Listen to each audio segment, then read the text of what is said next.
Hello teachers, magandang umaga sa ating lahat and welcome again and maraming salamat for joining us here today ngayong Sabado. Alam namin Sabado dapat nagpapahinga po tayo pero alam din natin na marami po tayong kailangang i-catch up at pag-aralan pa para mas paghandaan po natin ang online distance learning or distance learning na kakaharapin natin sa mga susunod na araw. No? May mga nagsimula na po. For example, kami po no, sa Xavier School, nagsimula na kami ng aming distance learning. Okay, so dun sa mga iba po nating mga teachers, magsisimula po sa Oktubre. Okay, so good luck po sa ating lahat. Kaya patuloy po kami naglalagay ng mga programa, mga webinars para mas matulungan po tayo makapaghanda para sa ating distance learning. So magandang umaga po ulit, no? Nakita ko na po yung ating chat box at medyo umiinit na po sa dami ng mga blessed morning at good morning po sa ating lahat. So while waiting teachers, no? Okay,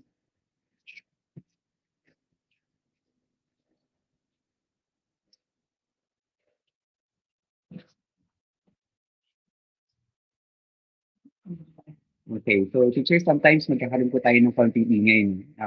Katulad po ng nangyari last time, meron pa rin pong construction sa aming area. Okay, so medyo tiis na po tayong konti pero hindi naman siya ganun ka-pervasive yung ating ingay, no? So for today, teachers, pag-uusapan natin ay Google Forms. Okay, so isa po yan sa mga productivity tools ni Google. And explore rin lahat ng parts no, para mas magamit natin siya for our distance learning. So, yan po yung siguro titingnan natin. And siguro beyond a data collection tool. Kasi yan usually yung nagiging introduction kay Google Form. Titingnan natin kung paano siya gagamitin sa classroom or sa online classes natin kasi pwede rin siyang gamitin for instruction. Okay, so yun yung isang mga bagay siguro na i-share ko today on how to use Google Forms for your online classes. Not just a collection tool, no? Kasi again, we can always go beyond dyan sa pagiging collection tool ni Google Forms. Okay po? So teachers, siguro again, nasabi ko na po sa inyo na nabigay ko na in advance yung ating magiging flow for today. So unahin natin, of course, magkakaroon po tayo ng introduction and then we'll go through the access points ni Google Forms. And then we'll look at the settings of Google Forms and all the parts, yung questions, yung responses. And medyo excited ako dun sa dulo.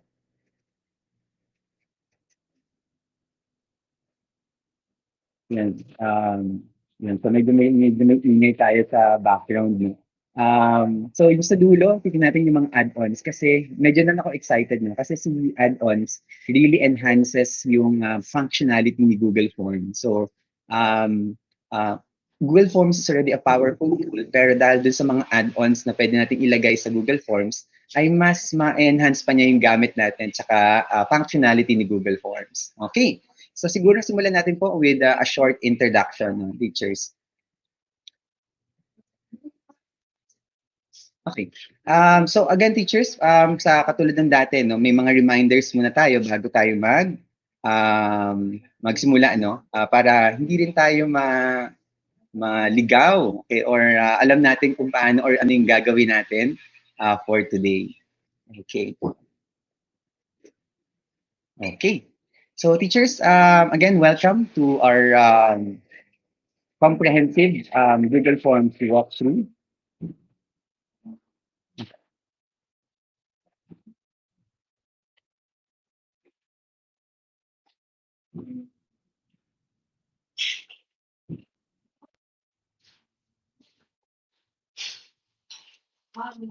Okay, for our teachers, I'll be sharing my screen now.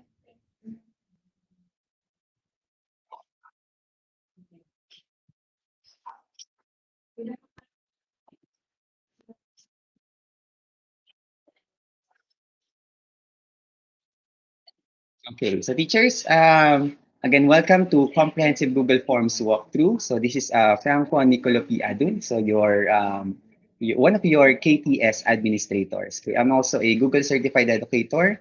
I'm the Google Educator Group San Juan leader. And I'm also one of the members of the VIA cohort, Google Certified Innovators. Okay, so I'll be guiding you today through the use of Google Forms. Okay, so teachers, siguro konting tulong din lang for all of us. I'm monitoring now the, ay sorry po, wala po tayong sound no, for a while. Okay.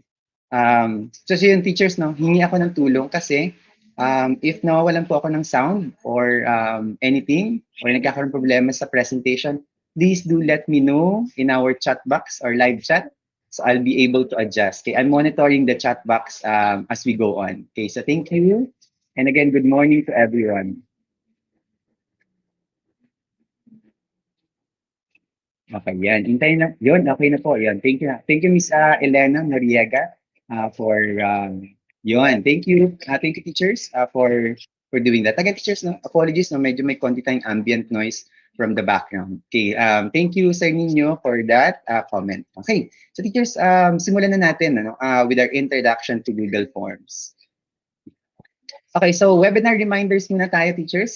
So feel free to ask questions, comment, or suggest no, during the webinar.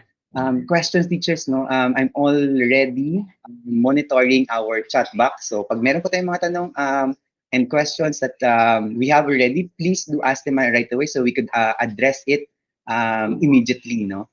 Comment, please. I do welcome comments pag meron po tayong niyan. Example, meron po akong mali na nagawa or something na hindi clear. Please paki-comment din po kaagad yan. And suggestions, no? I welcome suggestions. Of course, teachers, lahat po tayo teachers dito. Kaya po, tayo po ay magkakaagapay, no? We're walking side by side. Ibig sabihin, hindi po lahat, example, meron po kayong, may mga hindi pa ako alam or meron na po kayong alam about Google Forms, pwede niyo po yan i-share sa ating viewers as well. So please do so, no? Kasi your input, your comments is very much more very much welcome, no? And yun po yung gusto naming actually gawin natin, na magtulungan po tayo sa ating pag-explore ng iba't ibang mga online tools. Okay.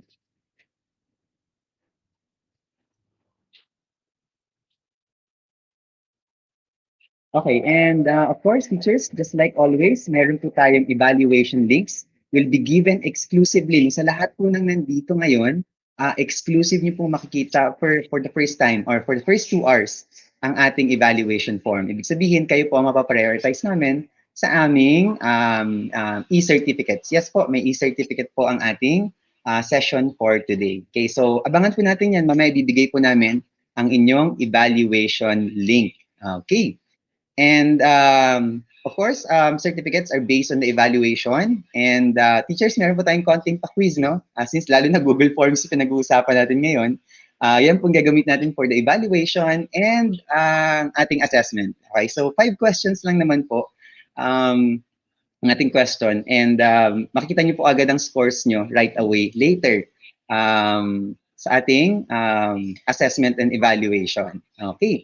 So teachers, yan po lang siguro yung mga ilan sa mga reminders natin bago tayo mag-start ng ating webinar for today. Okay.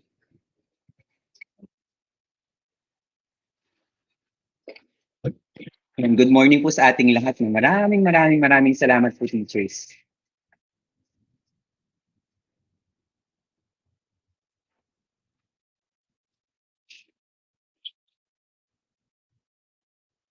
Yan. Teachers, sometimes nag-off ako ng audio ko, no, para lang ma-minimize ko yung ambient noise natin. Anyway, so let's start, teachers, no? So welcome to our Google Forms, comprehensive Google Forms walkthrough para sa araw na ito. So again, ano nga ba si Google Forms? Okay, so si Google Forms ay isa sa mga productivity tools, okay? So mga tools ni Google, and it's a data collection tool by Google. Okay, so basically, yun ang siguro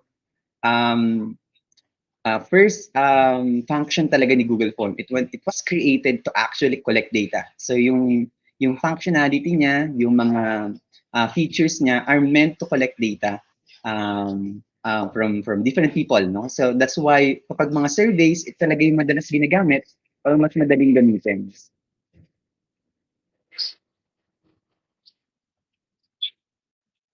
And of course, teachers, ito ay accessible via Google Chrome, Gmail, or mobile. Okay? Although, teachers, yes, maayong buntag po, teacher, no? Yes. Okay, kaya lang problema to teachers 'no, yung ating, access sa mobile phone wala siyang app. Okay, so pakitandaan ko wala po tayong Google Form app so far 'no. Wala pa akong balita, wala pa akong naririnig, wala pang mga inside, news about whether magre-release ba si Google, ng, Google app, for Google Forms, okay? Pero puwede mong ma-access or nabubuksan ng mga Google Forms sa loob ng inyong mobile gamit ang inyong Google Chrome. So puwede niyo nating ma-access 'yan. Hindi lang po tayo basta-basta nakakapag-edit ng ating, yes, okay.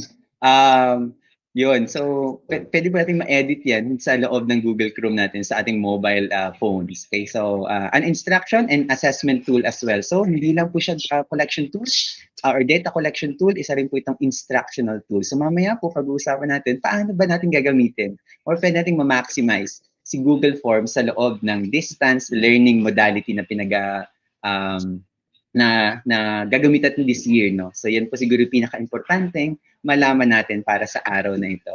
Okay, blessed Saturday po sa ating lahat. Again, maraming salamat teachers, no? I know how hard, dapat po nagpapahinga po tayo talaga lahat ngayon. Ano? Okay, so requirements lang po. Kailangan po of course kapag nagbubukas tayo ng Google Form, meron po tayong Gmail account. Pero ito po ay only for editors. Ibig sabihin kung kayo po ay editor,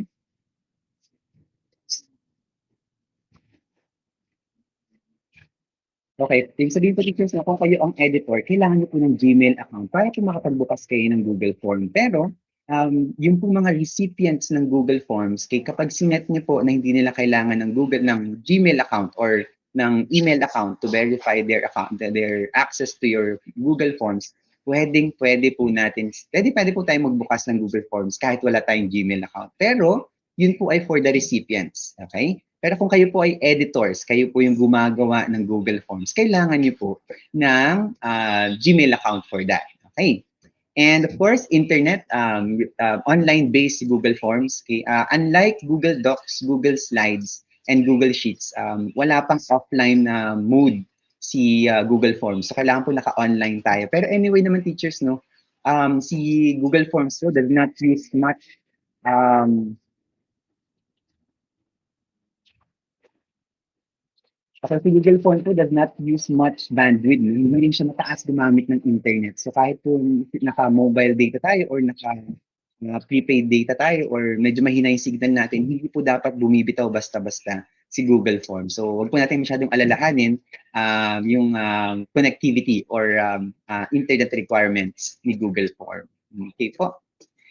Okay, and of course, meron tayong several access points. Meron tayong from Gmail, Chrome, and mobile. Kaya lang teachers, si Chrome, kung bubuksan niyo po siya via Chrome, hindi po ito nagbubukas kapag personal Gmail ang gamit natin. Pero kung naka G Suite account po tayo, yan, pwede na po natin ma-access si Google Form via our Chrome app, okay, or Chrome tab. Okay? Of course, nasa Gmail din natin yan sa ating 9 menu. Okay? Pwede din mo ma-access ang ating Google Forms. Okay? And of course, mobile via our Chrome app. And teachers, hindi ko lang nalagay dito, no? Pero yun yung, ang gagamitin nating access point for today ay via our Google Drive. Kasi yun ang pinaka-friendly. Okay? Pinaka-friendly na ay, sorry po, i-hide ko lang yung aking thank you for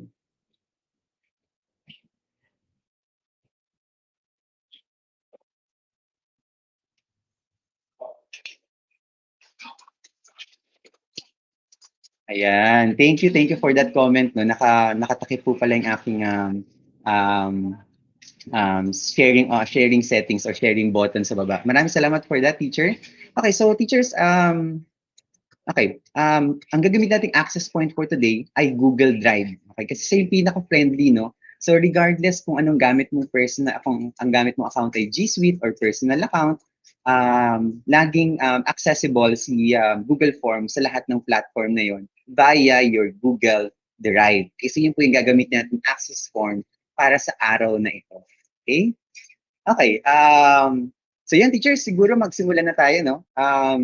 Ating exploration ng Google Forms. Okay, so teachers, we will keep it at as much as possible. We'll try to keep it at Okay, sorry. Okay, so teachers will try to keep it at until 11 a.m. So yun po yung siguro tatry natin gawin. No? Pero baka po mag-extend lang ng konti. So I hope that you don't mind if we extend a little bit beyond 11 a.m. Pero we'll try our best to keep it at 11 a.m. Okay, so teachers, again, magandang morning po sa ating lahat. Siguro po, ngayon nagsimula na po tayo ng ating demo. Okay, so we'll be demonstrating now the use of Google Forms.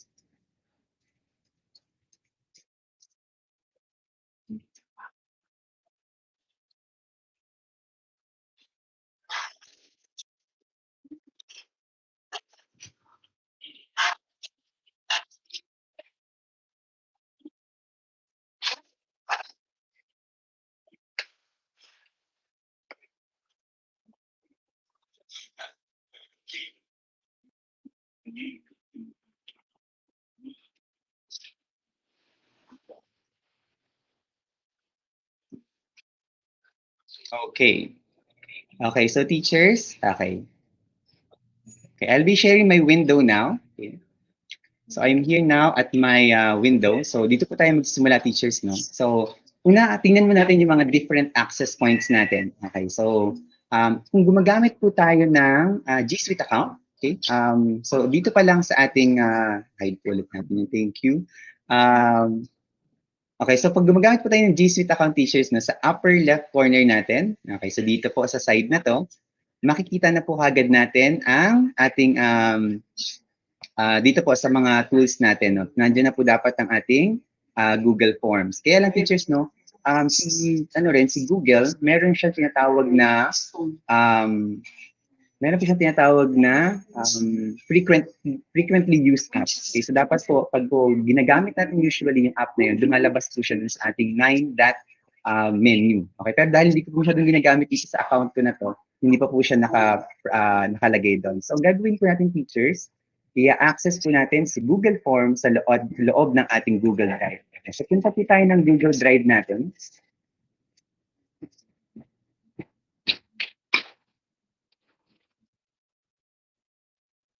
Ano yung dala kung narinig ko?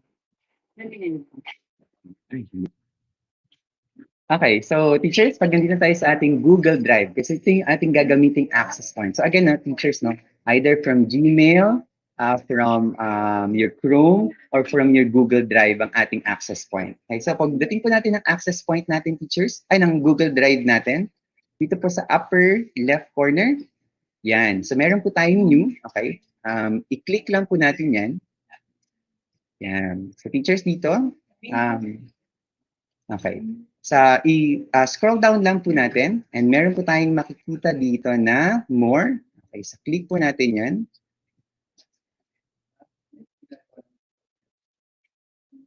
Okay. So teachers, nandito nakita nyo na, meron na tayo dito option for Google Forms. Okay, so click lang po natin to.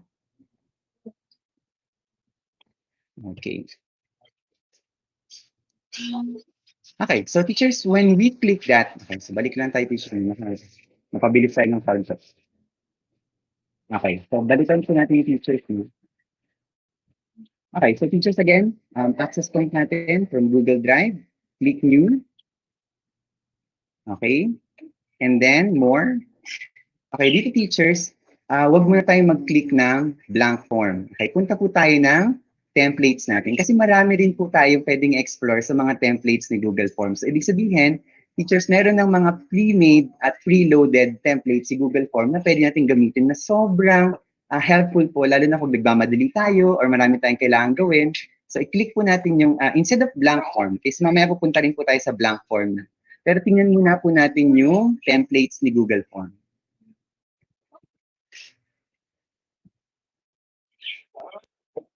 Okay. So dito teachers, no, punta lang tayo ng general. Yan. So teachers, nakita na po natin, no, ang daming templates na pwedeng gamitin for your Google Forms. So meron ka na pong exit ticket. So for example, meron kang class, gusto mo, ito yung parang conclusion mo or summary ng lesson mo, pwede nyo pong gawin yun. Okay. So, yan. So, teachers, no? Aside from that, meron ka na ring assessment. So, kung gusto mo magpa-assessment, like a quiz or something like that, meron ka na rin pong template for that. Okay? Meron ka na ring worksheet, course evaluation na pwedeng gamitin. Okay? For personal use, meron ka ding for contact information, find time, RSVP, kung mag-invite po kayo sa isang event, party invite, and t-shirt sign up, teachers, no? Yan. So marami na po kayong pwedeng gamitin ng mga options, no? Or mga templates, okay, for your Google form. Okay. And meron ka rin mga, for example, event registration, okay? And dito rin sa baba, meron ka rin mga event feedback and order form.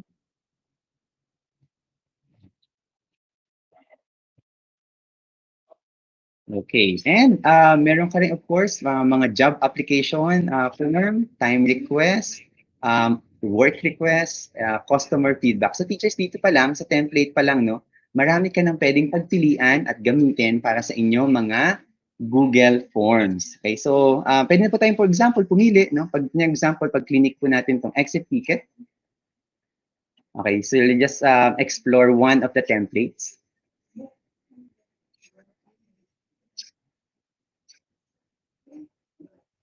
Okay, so teachers, dito pa lang, makikita niyo na po, ano, meron na kayong different options, meron na kayong questions, elements dun sa inyong Google form. Okay. Exit lang po natin yan. Tutorial po yan, kasi bago pa lang itong pagka-open ng Google Forms account na to. Anyway, so yan po teachers, nakita nyo sa template pa lang, meron na kayong mga questions na pwedeng gamitin. Okay, so pwede nyo na po yung i-edit or to change it accordingly. Kung meron po kayong mga kailangan pa mga ibang elements na ilagay sa loob. Yes po, Sir, Miss April, sir, can we change the background of the form? Yes po, you can actually change the background of the form. Kaya lang, Miss April, no, ang pwede lang po natin baguhin ay yung banner, tapos yung color ng background. Pero hindi po tayo pwedeng maglagay ng image background dun sa mismong form. Pero yung pong banner, teacher, no, pwede po natin yan baguhin. At yan po explore natin mamaya. No? Isa sa mga things na i-explore natin mamaya. Okay. Ngayon, teachers, so you can explore, no, teachers, lahat po ng mga pwede nyo mga forms, mga templates na pwede nyo gamitin. Okay, so just choose one. Pero of course, alam natin na hindi lahat or hindi lagi na meron tayong mga templates na pwedeng gamitin. Sometimes, meron tayong mga very customized na templates, no? Miss Catherine, yes, we'll go to that. Pwede po tayong mag-customize ng mga banners, no? Okay, paano po kung sa assessment or wish automatic na po ba mag-check at makita nila? Yes, teacher. Okay, Miss Alexa, no? Mamaya po dadaan natin lahat yan. Pati ang pag-score, pati ang pag-check. Makikita po natin lahat yan. Automatic po nag-check si Google Form. Pero hindi po lahat teachers, no? Meron mga type of questions na hindi kayang i-check ni Google Form. Yes, welcome po Sir Henry. Actually, si Google Form, ano yan, independent, ano rin to, independent application. So actually, pwede natin yung makita in its own application. Para din siyang Google Slides, Google Doc, at saka Google Sheets. Okay. So teachers, siguro gawin natin ngayon, of course, Sir Kier, no, pwede pong gamitin yan for your survey forms. Mamaya po tuturuan ko kayo how to convert your Google Forms into an actual survey form. Okay, na meron siya sariling website. Okay, so sige teachers, napunta na tayo ngayon sa ating paggawa ng customized na form. Okay, so ito po yung untitled or blank form natin.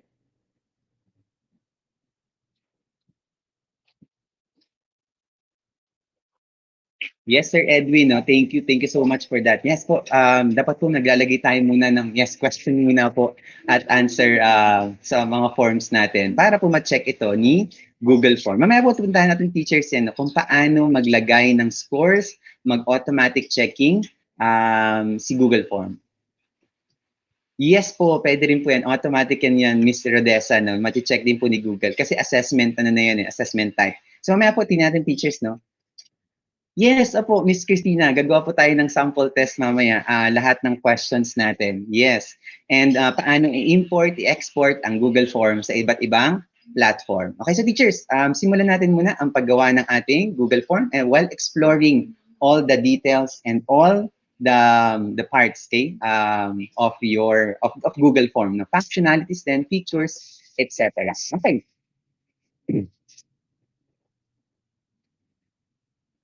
Yes, welcome po, Miss Sir Michael. Na.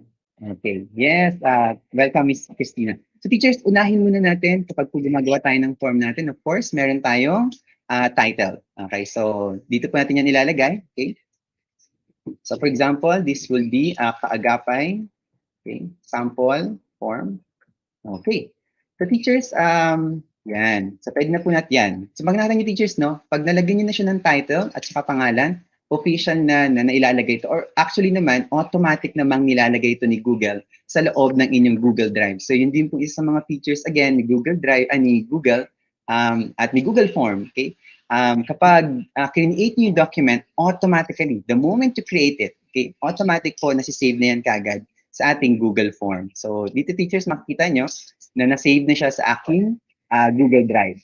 Okay.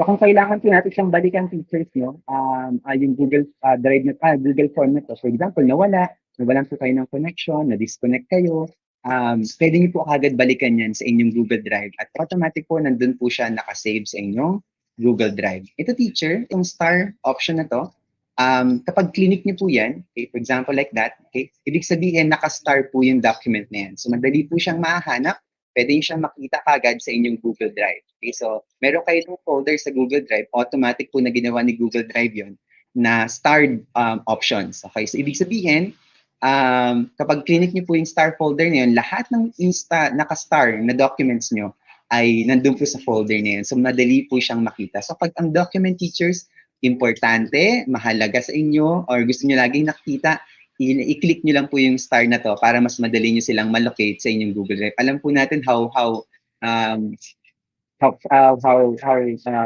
disorganized Google Drive should be kapag hindi po natin nalalagay ng maayos ang ating mga documents. Yes, magandang morning po sa ating lahat. Okay.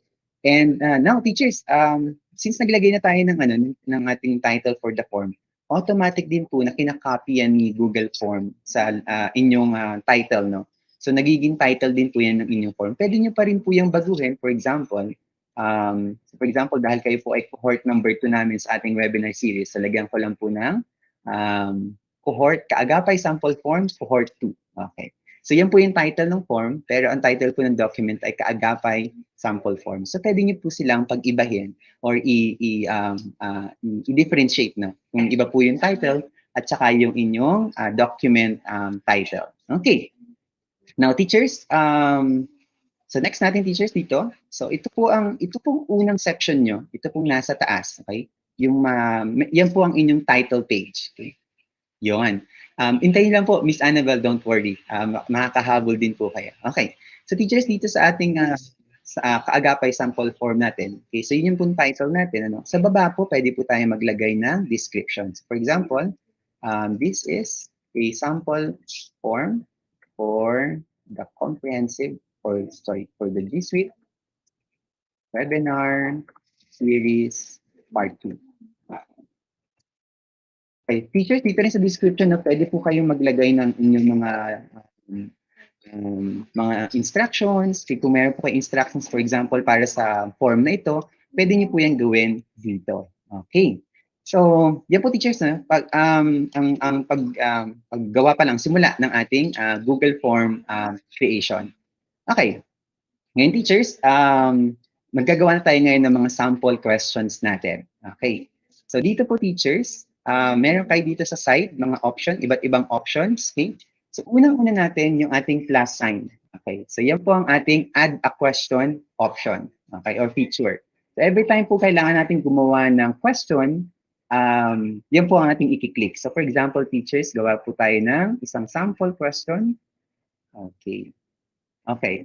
Now, teachers, pag click niyo siya, no, unang click niyo pa lang sa kanya, nag-generate siya kagad ng question. And automatically, teachers, ang unang-una niyang kine-create ay multiple choice type of question. So, Yan po ang by default na ginagawa niya or ni Google Form. Okay?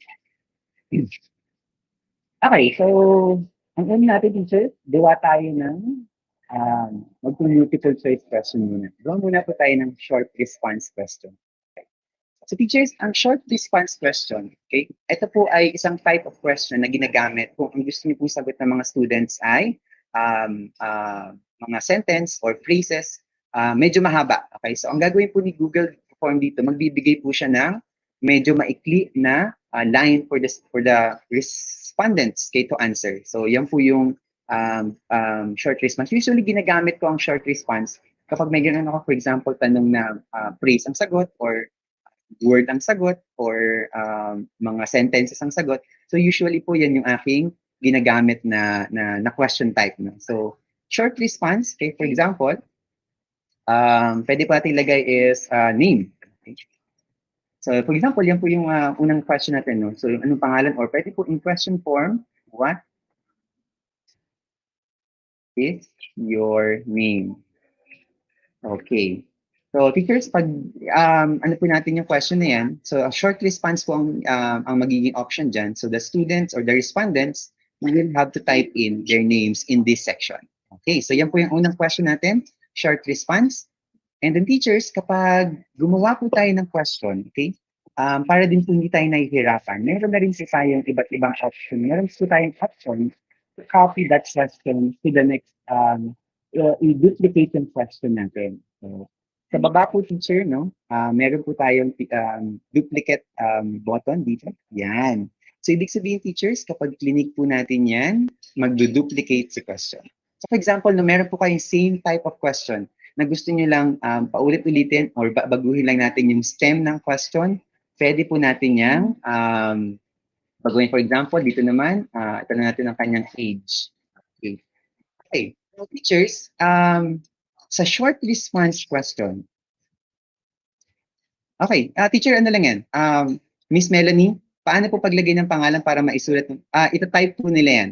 Okay, so kailangan po nilang i-type. Mamaya po, i-preview natin tong questions na to teachers na. So, for example, dito teachers, no, kapag mag-ask naman kayo ng numbers, okay? So, pag ang gusto niyo sagot ay numbers, pwede niyo rin gamitin yung short answer or short answer type response question. Pero dito teachers, ang maganda dito kay Google, pwede po kayo maglagay ng response validation. Ibig sabihin, i-make sure natin na ang ilalagay nila dito sa type of question na to, or sa answer dito, ay isang number. And sometimes yung nalilito sila, short response, tapos hindi din natin question, ibang sagot ang mailalagay nila. So magkakamali sila. So sometimes kapag gusto nating maglagay ng numbers or numbers ang gusto nating sagot, pwede po natin actually i-validate yan. So teachers, dito makita natin, response validation has been added. So automatic po si Google Form din ay naglalagay. Kapag nasi-sense ni Google Form na ang gusto mong itanong ay number, ilalagay niya po itong response validation option. Okay, so dito teachers, pag clinic po natin yung drop-down menu, okay, so pwede po tayong maglagay ng mga iba't ibang response validation. So ibig sabihin teacher, if i-filter ni Google Form ang mga sagot ng mga respondents niyo, hindi niya papayagan na ang student niya ay sumagot ng other than what you ask them to answer. So for example, iset natin yung number, no? And then, is a number, is a whole number. Okay, so gusto natin whole number. Hindi sila pwede maglagay ng decimal points or 1/2, 1/4 dito sa sagot na to. Okay? Pwede rin po kayo maglagay ng custom error text na sagot sa sa kanila or response sa kanila. Please enter whole number. Okay, or please enter your your age. That's my daughter, teachers. Okay, and then, so what happens, teacher? Okay, kapag ginu natin to, so if, okay, so ibig sabihin na teachers, no, mangyayari dito, the students will be required, okay, to answer in a number, in a whole number. Okay, kapag hindi sa number ang sagot niya, lalabas ko yung please enter your age na message, and hindi po tatanggapin yung sagot niya. Okay. Now, paano po natin mati-check yan, teachers? Ipakita ko na rin po sa inyo yung isa pang option dito. No? Kapag gusto po natin i-check yung mga questions natin, meron po tayo sa taas, kaya tinatawag na preview button. Okay? So, i-preview lang po natin yan. para po makita natin how your questions look like. Okay? So, akin, for example, sa akin teachers, no, very important sa akin yung preview button kasi yan ang ginagamit ko to check if my questions work, kung gumagana ba sila, kung tama ba yung questions ko, may mali ba, yung mga sagot na sinet ko tama ba, or yung mga points na sinet ko tama ba.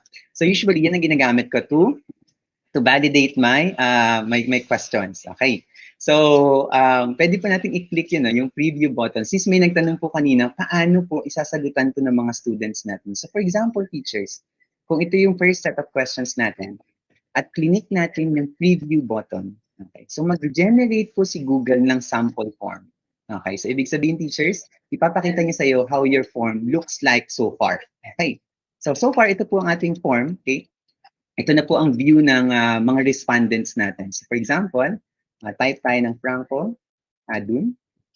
Dito sa age teachers, no, nag-set tayo kanina. Kailangan whole number ang isasagot ni student. For example, naglagay ako ng Nico. Yan. So nakita niyo teachers, no? Hindi ako tinatanggap ni Google Form. So ibig sabihin, yung response validation ni Google Form ay nag-work, no? So, example, mag-type naman ako ng 12.5. No, bawal pa din. Okay? So, ibig sabihin kasi teacher, sinabi natin dun sa ating settings na kailangan whole number. So, for example, my age now is 35.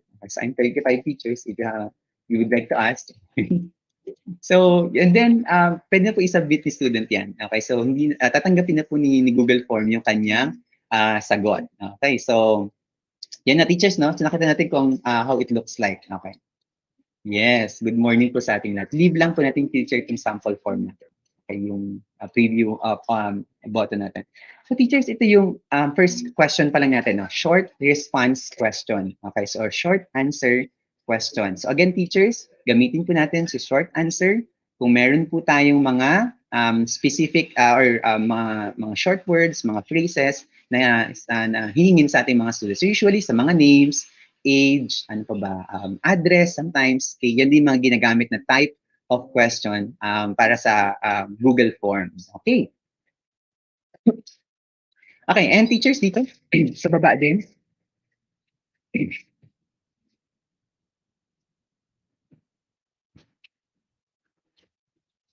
Yes, Miss Elena, no, tama po, ginagamit ko for evaluation form. Mamaya po, papakita ko rin yung mga type of questions na maganda namang ginagamit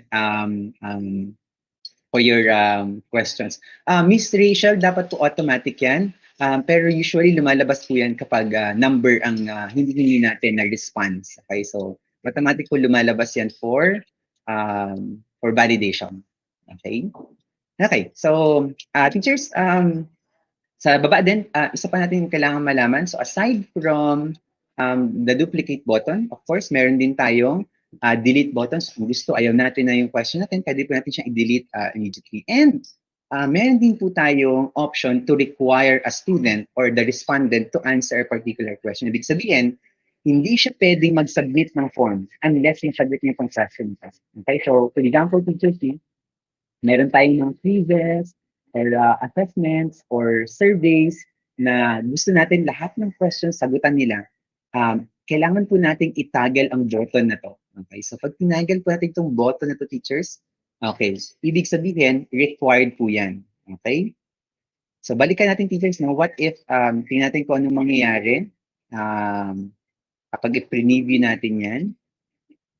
Okay. So for example, teachers, maglagay lang ako ng pangalan ko, Franco, and submit ko.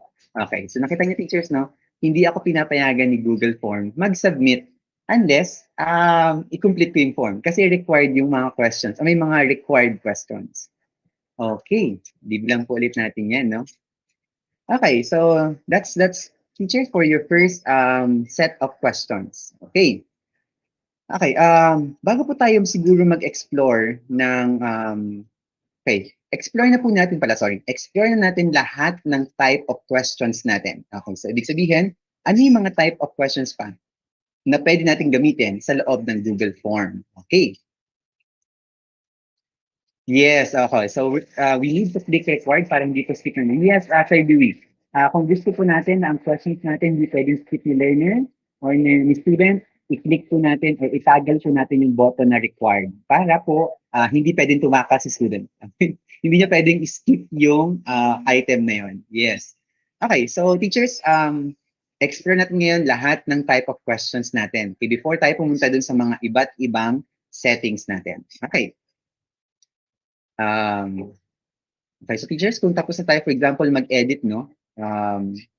Pwede lang po natin i-click yung next question natin. So this one, punta naman po tayo with our paragraph form naman. Okay, so yung po mga gusto magpa-essay, mga long response, kay yung mga gusto na mahaba yung sagot natin, paragraph form po na question yung pwede natin gamitin para dyan sa questions na yan. So for example,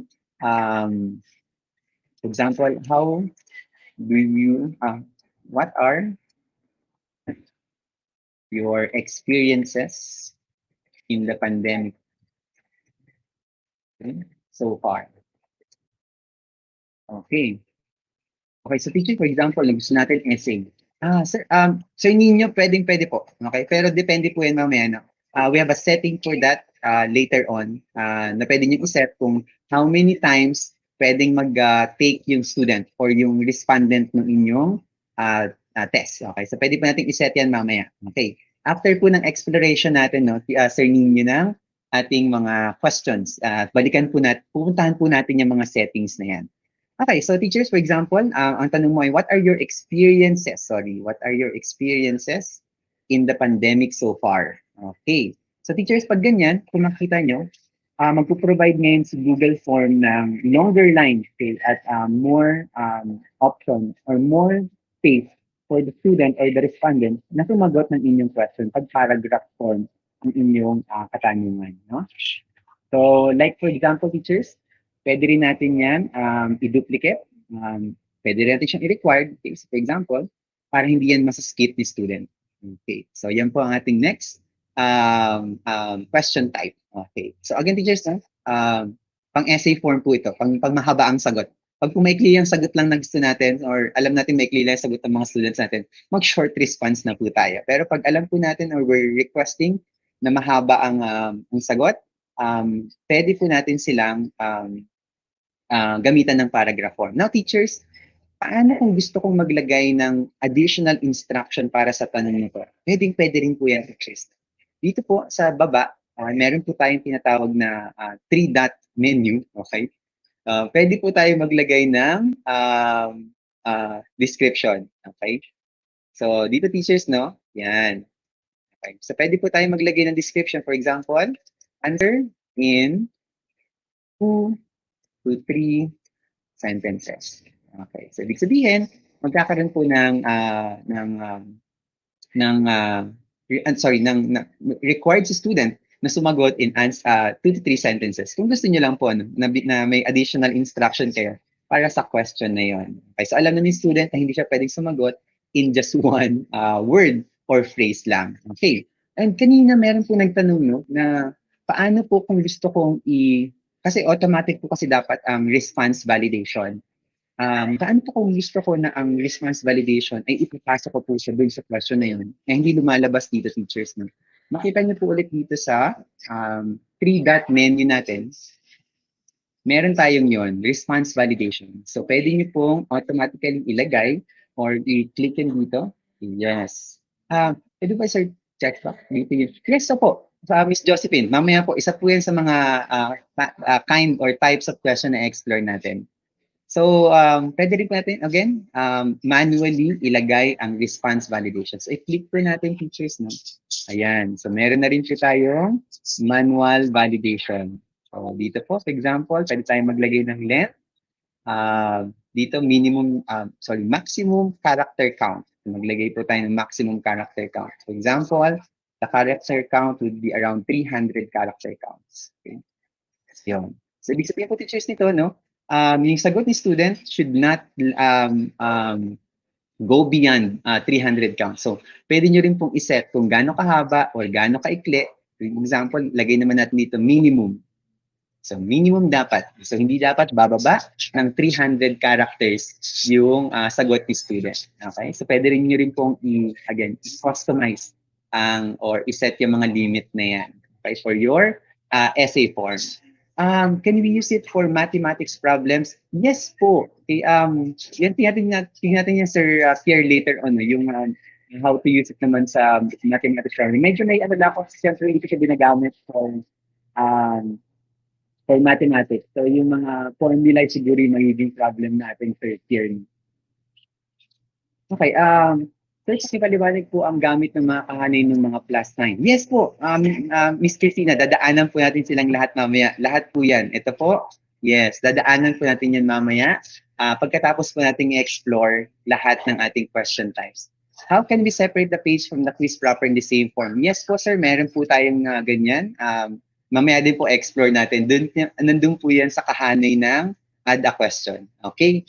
Tapusin lang po siguro natin, teachers, yung ating mga question types. Okay? Para po malaman mo natin lahat ng klase ng question types na pwede natin gamitin for Google Forms. Okay? Miss Criselda, malalaman po natin yan mamaya. No? Pag nag-set po tayo. Ay, Miss Criselda, for essay types, hindi po tayo nakakapag-set ng points for that. Okay?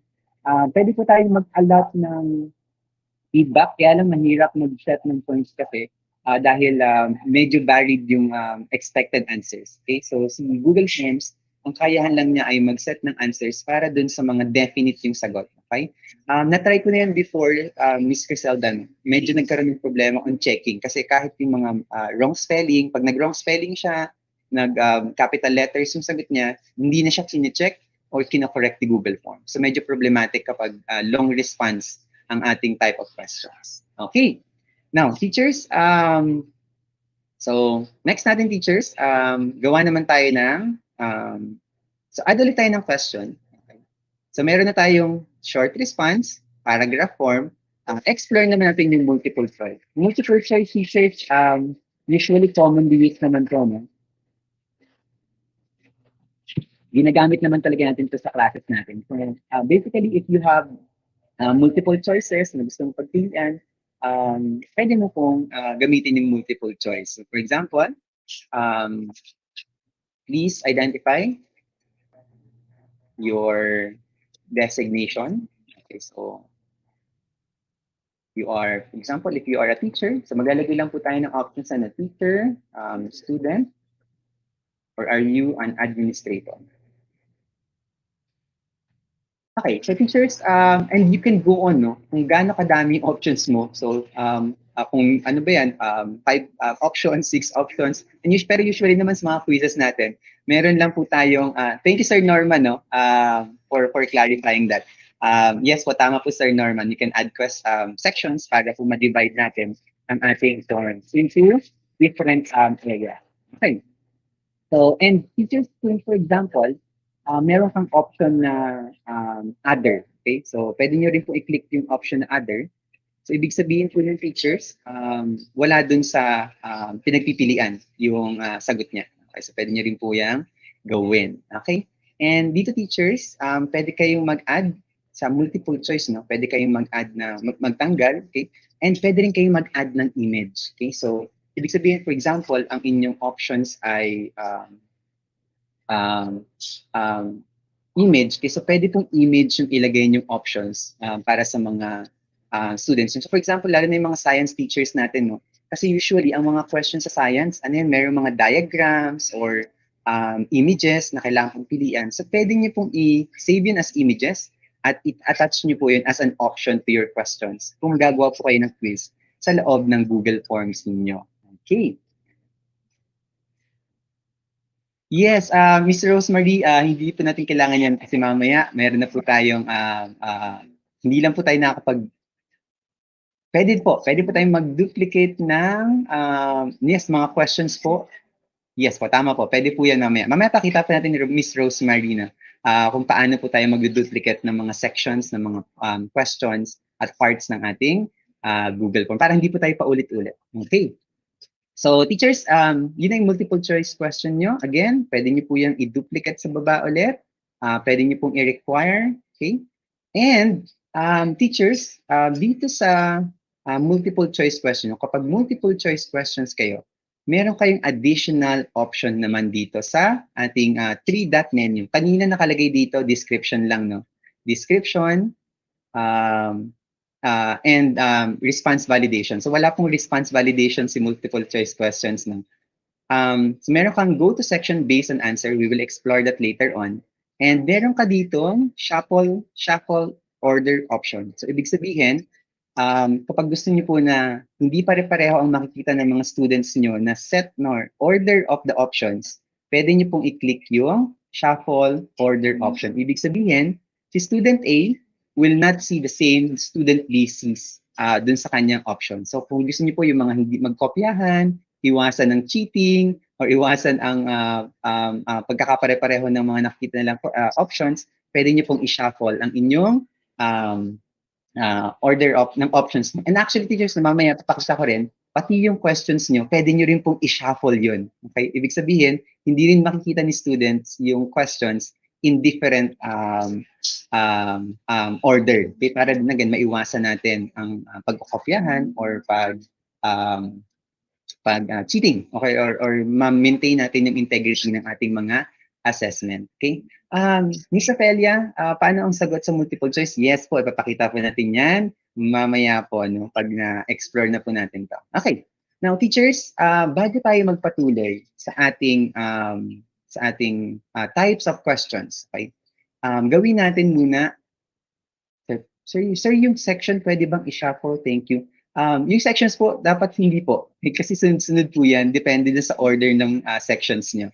Kasi ang sections po actually, teachers, ay meant to divide the form into different sections. Ibig sabihin, bawat section ay isang view. Okay? So, ibig sabihin, kung section 1 mo, hindi niya makikita yung section 2. Yung section 3 and so on and so forth. Okay? So, sunod-sunod po yan.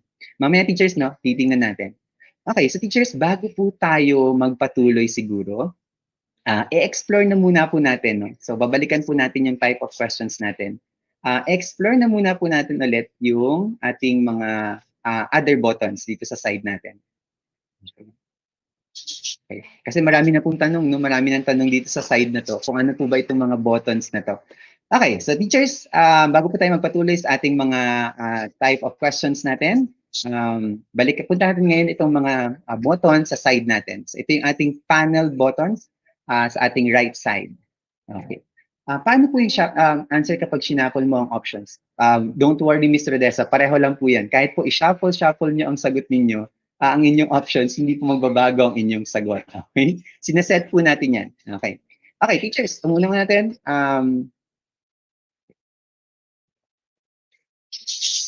Okay. So teachers, unahin natin muna. Meron tayo dito tinatawag na import questions. Okay. So teachers, dito sa import questions, okay, ibig sabihin nito, hindi na natin kailangang ulit-ulitin ang mga questions natin. So kanina may mga nagtatanong, no, paano po wag meron na akong nagawa, o kaya pwede ko bang ulitin yung mga questions ko? Pwede na po, teachers. No?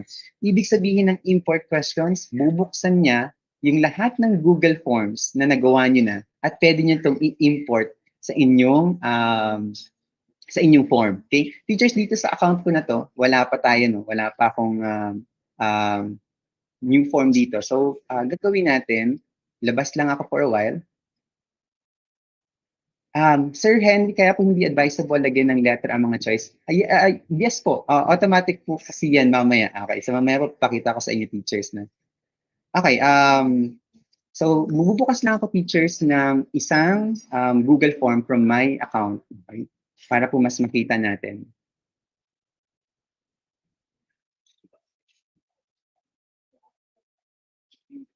Okay. So teachers, pag i-import tayo ng questions, okay, pwede nating i-import lahat ng nagawa na natin. I've done making it. Okay. Welcome po, Miss Ophelia. Okay. Wala pong nangyari. Mamaya po, isi-set natin yan, Miss Ophelia. Meron po tayong kailangan pang iset sa settings natin para meron tayong tamang sagot. Okay. So teachers, no, open ko lang for example itong isang Google form ko. Okay. So dito, teachers, gagawin natin, ang gusto kong gawin dito ay mag-import ng question. Okay. So ito po yung import questions natin. Okay. So teachers dito, so,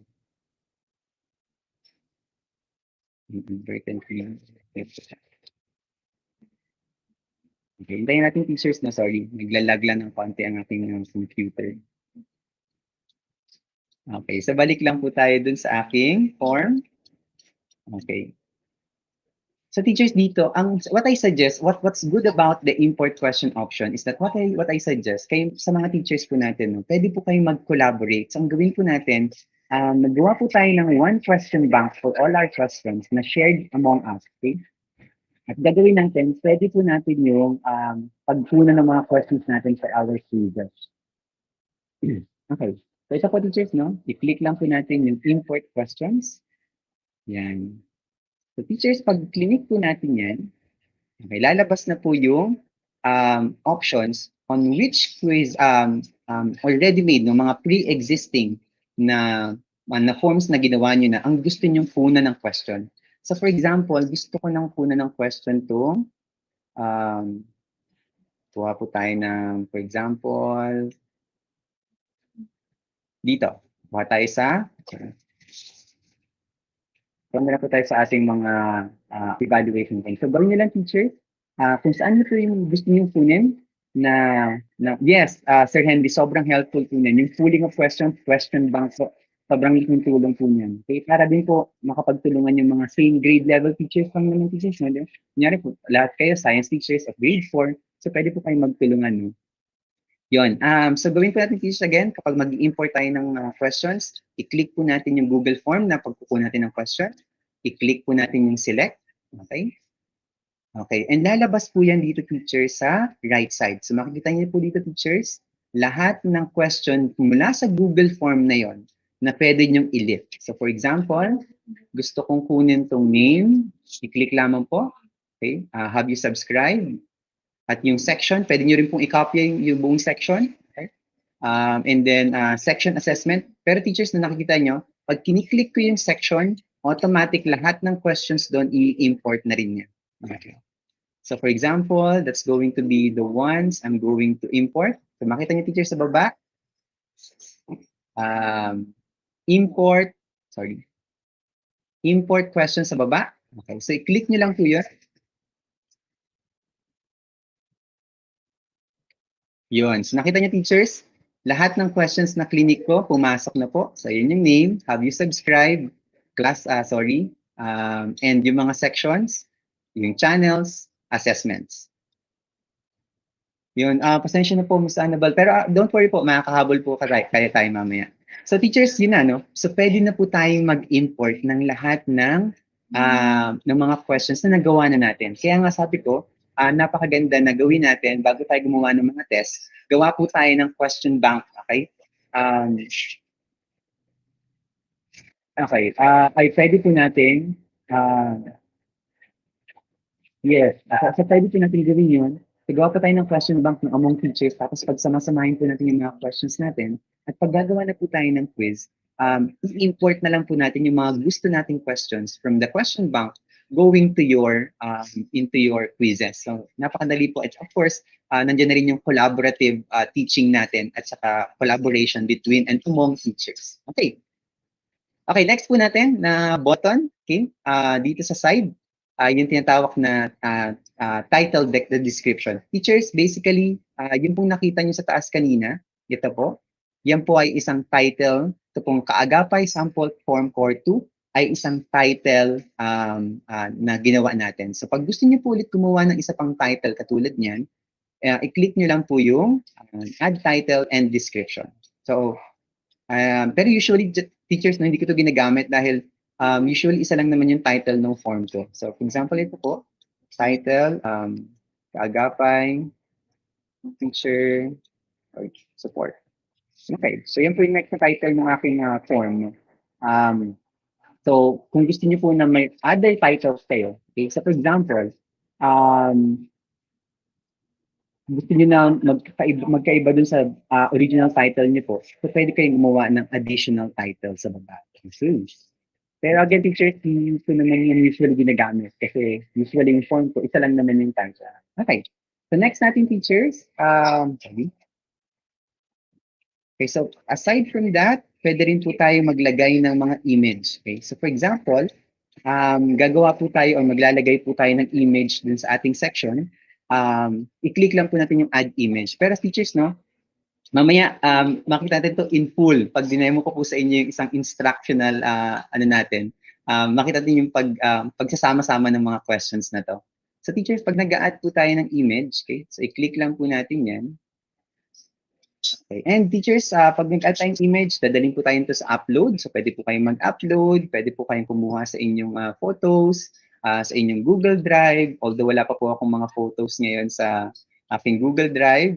Pwede po tayo mag-image search. For example, kuha po tayo ng tungkol sa COVID-19. Since yung mga questions po natin ngayon ay tungkol sa mga COVID-19. So, for example, gusto natin insert itong photo na to. I-click lang po natin teachers and i-click po natin yung insert sa baba. Okay. So lalabas na po yung teachers sa inyong Google Forms. So pwede niyo pong lagyan niya ng bakit pagpunta sa Google Forms ko dati, lagi sinasabi daw po, available, ginawa ko quiz dati pa po. Di daw po available yung quiz na dati. Miss Annie, paki-check po sometimes, baka po sa ibang account natin nagawa. Kasi po yung import ng ating quizzes or mga already made Google Forms, kailangan ang the same account lang po. Okay, so for example, this one is COVID-19 photo. Okay. Okay, and teachers, dito rin, pwede tayong mag-add ng video. Okay, so pwede rin po tayong mag-add ng video. Okay. Sorry. Balikan lang po natin, baka masyado tayong mabilis. So teachers, dito, no? Pwede tayong mag-add ng image, pwede rin po tayong mag-add ng video. So pag clinic po natin teachers, dahil si Google at si YouTube ay iisa lang naman ang owner, pwede na po tayo mag-search ng video right from our Google Form. So for example, search tayo ng video on COVID-19.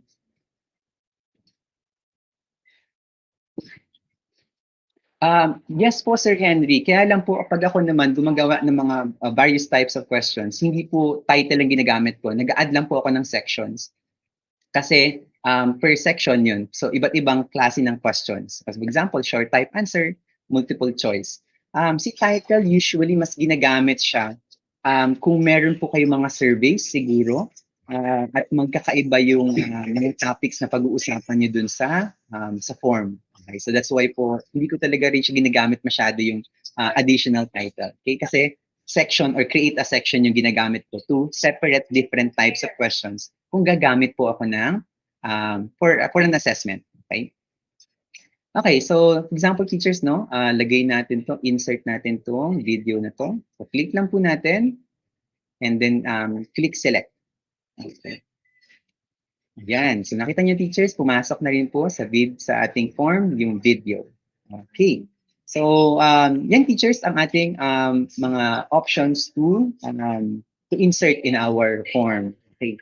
Kanina may mga nagtatanong, paano po natin i-separate ang ating form into different sections? Okay? Yes, yes Sir Henry, mas better po 'yun. Ito na po yung pag-create natin ng add a section. Okay. So pag nag-add a section po tayo teachers, no, yan po yung, ang ibig sabihin po ng add a section, si viewer or si respondent will see each section in different pages. Okay? So ibig sabihin, for example, kung meron tayong test, multiple choice, so that's one section, and then section 2 would be identification, and section 3 would be essay. Okay, so different types of questions in different sections. Hiwa-hiwalay po, iba-ibang makikita ng student yun per frame or per view. So ibig sabihin, hindi po niya makikita ng sabay-sabay, which I recommend teachers na kapag kung gumagawa tayo ng mga questions, mas maganda po na per section at ang iba't ibang parts ng ating mga questions, no? Okay. So teachers, pag clinic po natin yan, so add a section. So yun po. So gagawa po siya ng, makita niyo na teachers na nakalagay na dito, section 2 of 2. Okay. So ganyan po kadami ang ating sections. For example, this would be, lagay natin different type.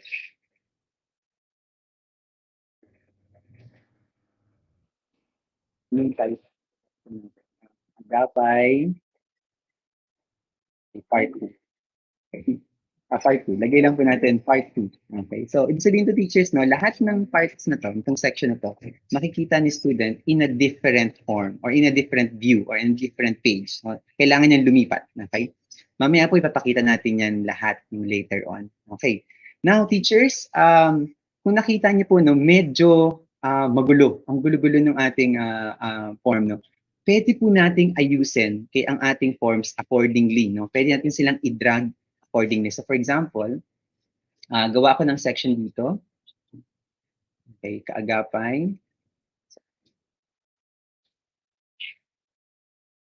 Part 1. Ano po gawin natin title for the first one. Okay. And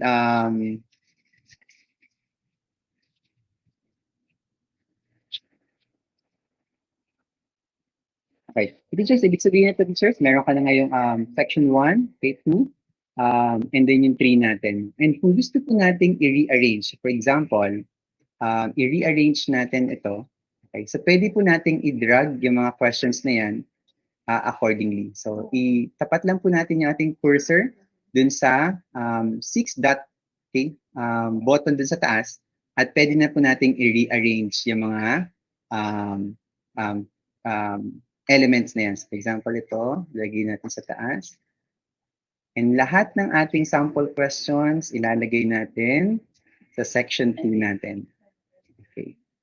Para lang po maayos, no? Bigla akong naguluhan dun sa order ng forms natin. Okay. So dito, teachers, na sa part 1 natin, sa section 2 of 3, nandyan yung mga sample things na pwede nating ipasok. Title, image, saka video. Sa section 3 natin, nandyan po ang mga sample questions natin. So meron kang short response, meron kang paragraph, and meron kang multiple choice question. Okay. Okay, and so teachers, paano po ito or ano pong itsura nito no, pag pinili natin ng students natin or ng ating respondents? I-preview po ulit natin.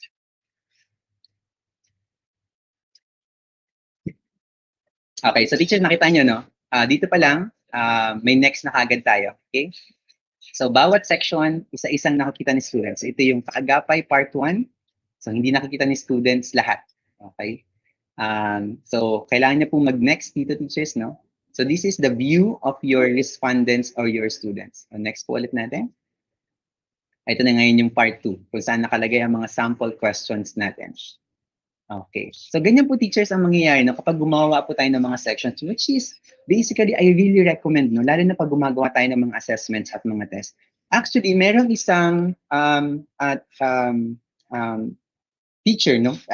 I've heard from somewhere na kung gusto po nating mas ma-secure ang ating mga questions, ang ginagawa nila sa ibang yung mga ibang gumagamit ng Google Forms po, ginagawa nila per question, isang section. Okay, para si student would only see one question at a time. So, ibig sabihin, teachers, ang pag one question at a time yung makita yung question, hindi siya basta-basta pwedeng magtanong sa ibang classmates niya, lalo na po naka-online tayo. Okay? Sir Sean, hindi po. Kailangan po siya i-click ni student. So, for example, kapag nandito po tayo teachers, no, kunyari ako si student, kailangan ko pong i-click yung video para mag-play po yun. Okay? So, hindi po siya automatic. Pero, teachers, naka-embed yan. Ibig sabihin na naka-embed, hindi siya lalabas ng Google Forms.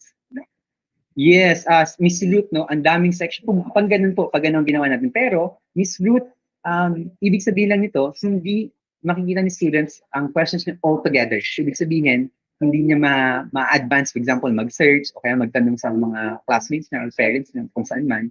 So, isa-isa pa rin niya talaga makikita yung mga tanong, one at a time. Okay? Pwede po bang lagyan ng password ang form? I don't think so, teacher. No? Pero pwede natin siyang i-limit sa mga students na natin. Mamaya po, titignan natin yung section na yan. Okay. Welcome po, Sir Sean. Okay, so teacher, yan ang itsura ng form divided into sections. Okay. Yan, okay. So, teachers, gawin natin ngayon, ituloy na natin. So, I hope po na medyo malinaw na ngayon itong buttons na to sa ating right side, no? Okay. So, kung meron pa po tayong mga tanong tungkol sa mga buttons na yan, Kailangan po ba may net or load? Yes po, kailangan po may net, Miss Christina. Pero napakagaan lang po sa load nito, sa bandwidth nito. So kahit po several MBs lang, makaka-access na po siya ng Google Form. Sir, meron din po bang paraan ng bago po ma-click yung next niya muna matapos mapanood ng video? Sir Albert, wala po. Wala pong way to secure kung matatapos na yung video. What I suggest, Sir Albert, is with the video, okay, maglagay po kayo ng mga check-up questions. So, ibig sabihin, hindi makakaalis si student doon. So, i-require niyo po siyang masagutan yung mga tanong na yun.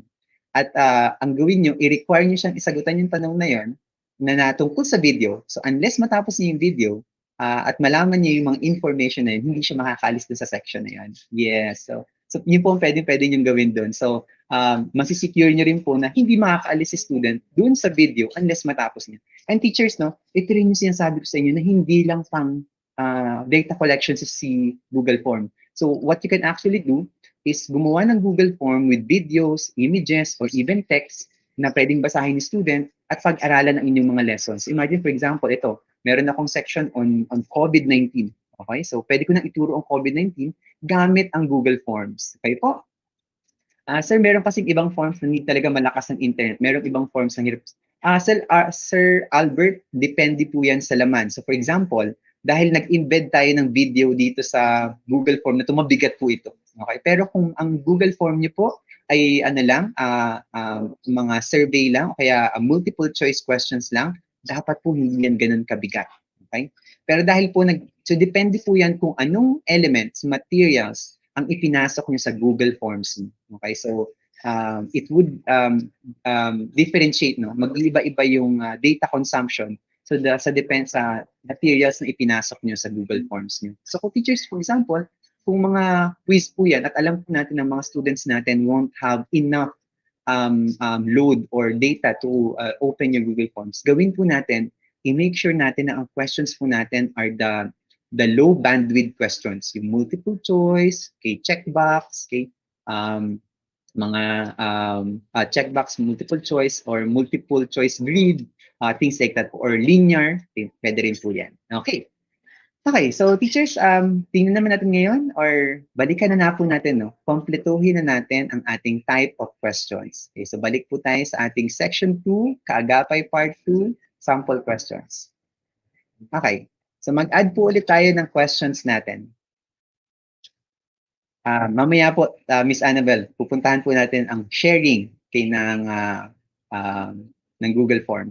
Okay, so next po natin teachers, no? Tapos na tayo sa short response, paragraph, checkbox naman po. Okay, teachers, ang checkbox po natin ay very similar sa ating multiple choice. Ibig sabihin, pareho lang po ito ng multiple choice. Ang difference lang, pag checkbox po, multiple answers po talaga. So, ibig sabihin, pwede siyang pumili more than one answer. Okay, so pwede po siyang madami. So, for example, naglagay po tayo ng sample question natin. What subjects do you like the most? Yes. Okay, what subjects? Sorry, what subjects? So, pwede po tayo maglagay. So, what subjects do you like the most? And then, pwede po tayo maglagay ng description sa baba. Choose as many. Okay? So, paano po kaya teachers, no? Pag pinasagutan natin to, anong subject po kaya ang mananalo? So, example, subject English. Naku, kailangan makompleto ko pala ito. Baka may magtampong subject. Social science, studies. Teachers, baka hindi ko malagay lahat. Pasensya na po. Yeah, for example lang na teachers, no? So, science, English, social science, studies, Filipino. So, teachers, pag dito, pag checkbox pang ginamit natin, paano? Yun po, teachers, so, pagpuntahan pa natin yun sa setting ng questions. So, what subjects do you like the most? Okay, so, pwede pong pumili dyan si student ng mas higit sa lahat. So, pwedeng 1, 2, 3. Pwede niya pong piliin lahat. Checkbox po yung ating piniling question type. Okay. Yun. Sir Reginald, I'm explaining it now. So, pwede po siyang pumili ng madaming sagot sa loob ng checkbox. Okay? Mamaya po, i-view po ulit natin to para makita pa natin yung sample. So again, pwede po natin yung i-require para po hindi ma-skip ni learner. Okay. Okay, so i-check po natin anong itsura ni checkbox, no? Kapag nasa i-preview po ulit natin. Okay, next po ulit natin. So again, teachers, no, depende po talaga ang bigat ng inyong different form. So teachers, no, gumawa tayo ng checkbox kanina. Ito po ang itsura ng checkbox sa mga respondents and students. So pwede po akong pumili din ng madami. Gusto ko po ang lahat ng subjects na to para wala po tayong bias. So pwede po piliin lahat ni student yan. No? Pag checkbox po yung ginamit natin. Okay. So next po natin, paano po ang set ang sagot? Teachers, don't worry. Pupuntahan natin lahat yan. Mamaya po, sabay-sabayan na po natin yung pag-set ng tamang sagot mamaya later. Okay, pagtapusin po natin po lahat ng question types natin. Okay, so next po natin, teachers, mag-add po ulit tayo ng isa pang question. Okay. Ngayon naman, puntahan natin si drop-down. No, teachers, si drop-down po, si multiple choice, at saka si checkbox ay pare-pareho lang po. No? Si drop-down lang po ay suggest na kapag gumagamit po tayo ng drop-down, ibig sabihin sobrang dami nating questions na gusto nating i-hide yung mga options. So pwede po natin, for example, maglagay tayo ng same question. No? What subjects?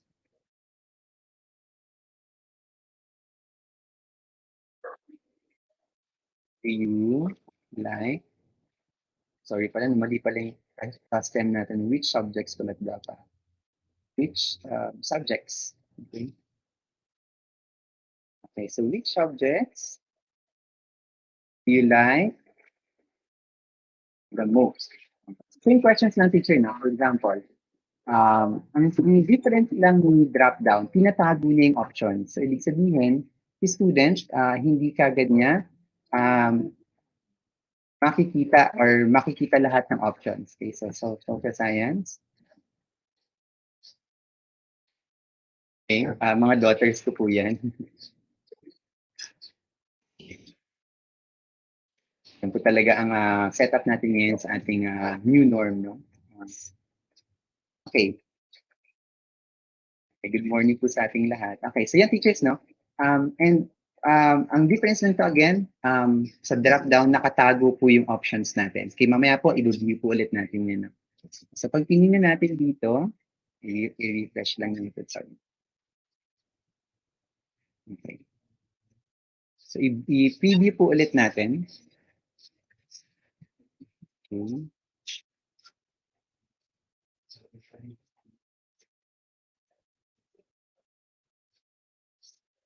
Okay, so teachers, dito na makita natin. Okay, so which subjects do you like the most?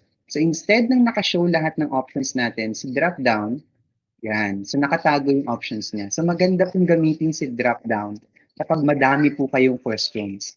Para si student, hindi overwhelming na nandun lahat ng mga options niya. So you can use drop-down kung masyadong madaming questions po kayo na ibibigay. Okay, so teachers, meron pa tayong several question types na i-explore, no? And siguro po, before tayo pumunta doon, we'll take a short break. So lahat po ng mga kailangan mag-CR, mag-water break, pwede po kayo mag-water break, CR break, while I answer questions po ng mga teachers natin as before we continue with other question types. Okay, go ahead teachers. We have 5 minutes of water break, CR break. Sa lahat po may mga katanungan, I will not have a CR break or water break. I will answer your questions before we move on. Sige po, go ahead teachers. Thank you, Sir Nelson. Shout out po sa inyo.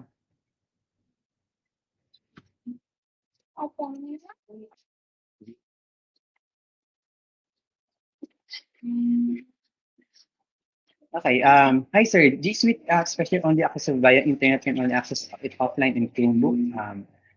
Sir, Rondi, yung Chromebook, hindi ko masyado na-explore to. Pero alam ko, yung synchronicity ng Google Forms sa Chromebook ay mataas. So, I think kahit po nakasync kayo with Chromebook, kailangan nyo pa rin po ng internet para pumasok yung data in real time. Okay po? Pero good po yan sa sir, no, kung gumagamit po kayo ng Chromebook with your student, sobrang ganda po ito kasi merong lock-in feature ang inyong Chromebook. Okay?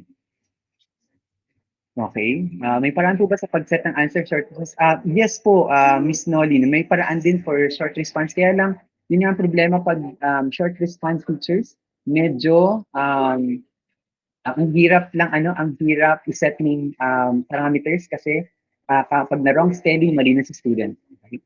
May option ba sir na i-download for printing yung form? Yes po. Pwede po natin i-download yung form natin. Okay, mamaya po pupuntahan po natin yun sa settings natin.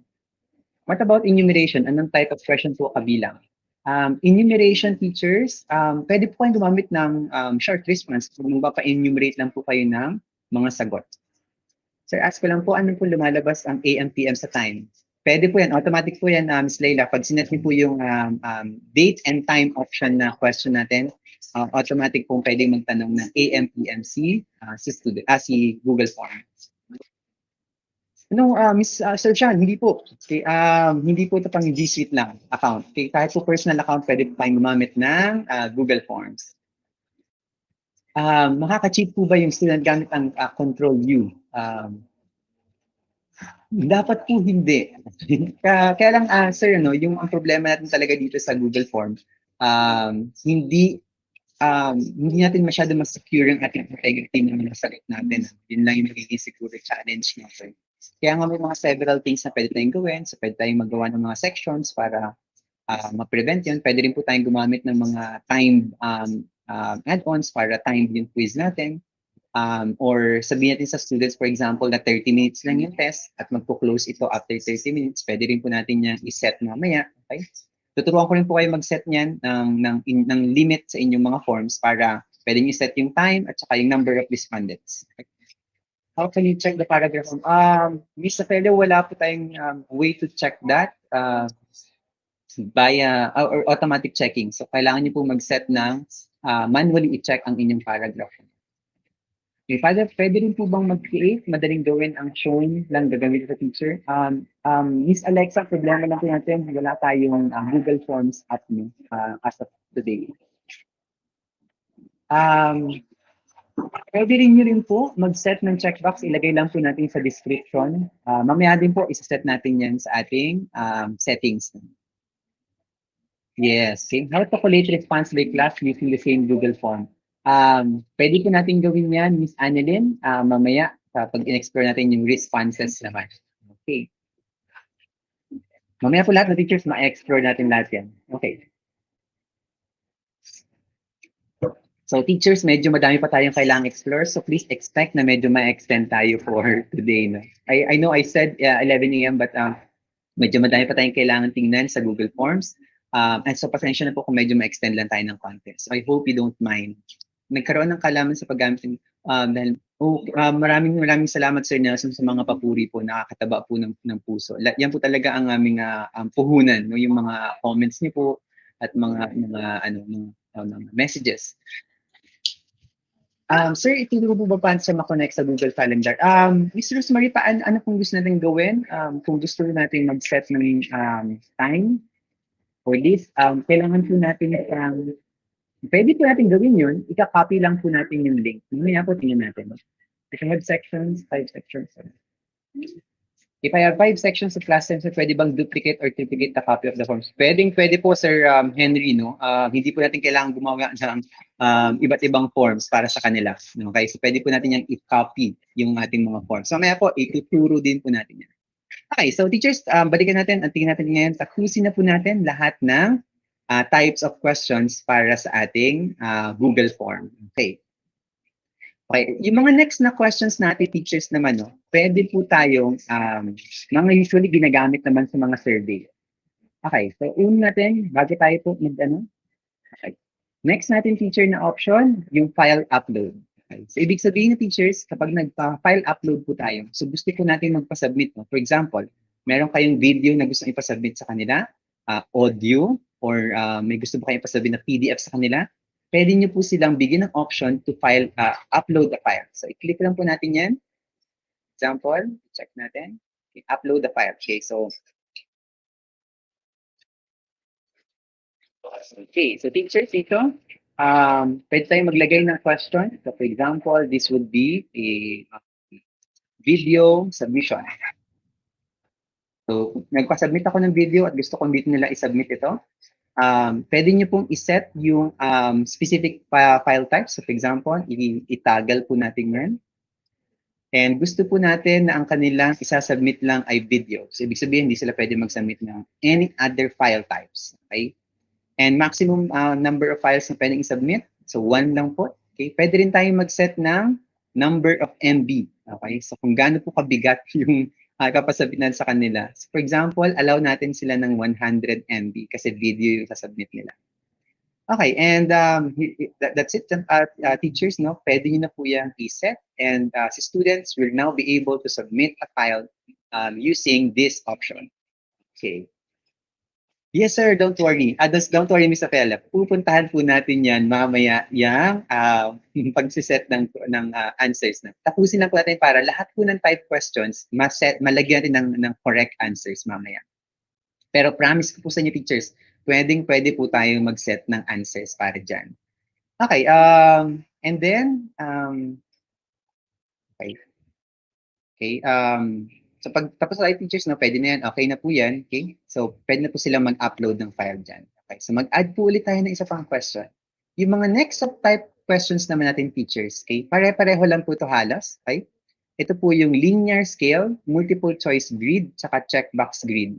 Okay? Usually, ginagamit po yan para sa mga evaluation. So, kung nagpapa-evaluate po kayo, ito po usually yung mga type of questions na ginagamit natin. So, unahin po natin yung linear scale.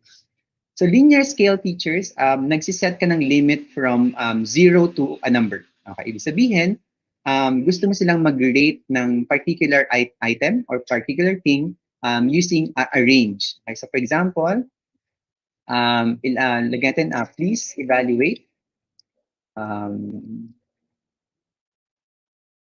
the webinar. Okay.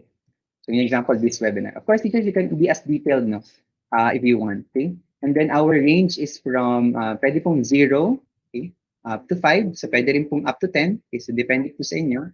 Pero let's just set it to 5. And then, teachers, kailangan niyo pong i-label. Kapag gumagawa pa ng linear scale, kailangan niyo pong i-label yung extremes. So, sabihin, 0 means poor. Okay? And 5 means excellent. So that si rater o si respondent would know na kapag ang ni-rate niya ay 0, okay, up to 5, alam niya na 0 is poor and 5 is excellent. And they know naman the range in between. Okay? Mamaya po, ibubihin natin po ulit yan mamaya. Okay? So next po natin, teachers, yun namang multiple choice grid. So teachers, si multiple choice grid naman, ginagamit natin siya for if you have multiple choice, so madami ka rin, multiple choice at madami ka ding pagpipilian. Okay? So, and gusto mo na magkakasama lang sila. So for example, please rate the aspects of this webinar. Okay? So for example, and sa row natin, teachers, dun ilalagay lahat ng mga elements natin. Okay, so for example, maglagay tayo ng speaker. So, si speaker, gusto natin ipa-rate yung topic. Gusto natin pinagyan topic. And of course, yung pace. Okay, so kung gaano kabilis yung pacing. Dun, teachers, sa columns, dun nyo po ilalagay yung mga ratings na gusto nyo ipagamit sa kanila. Okay, so for example, lagyan natin dito poor. Okay. Then fair, and very good. Okay. So teachers, okay,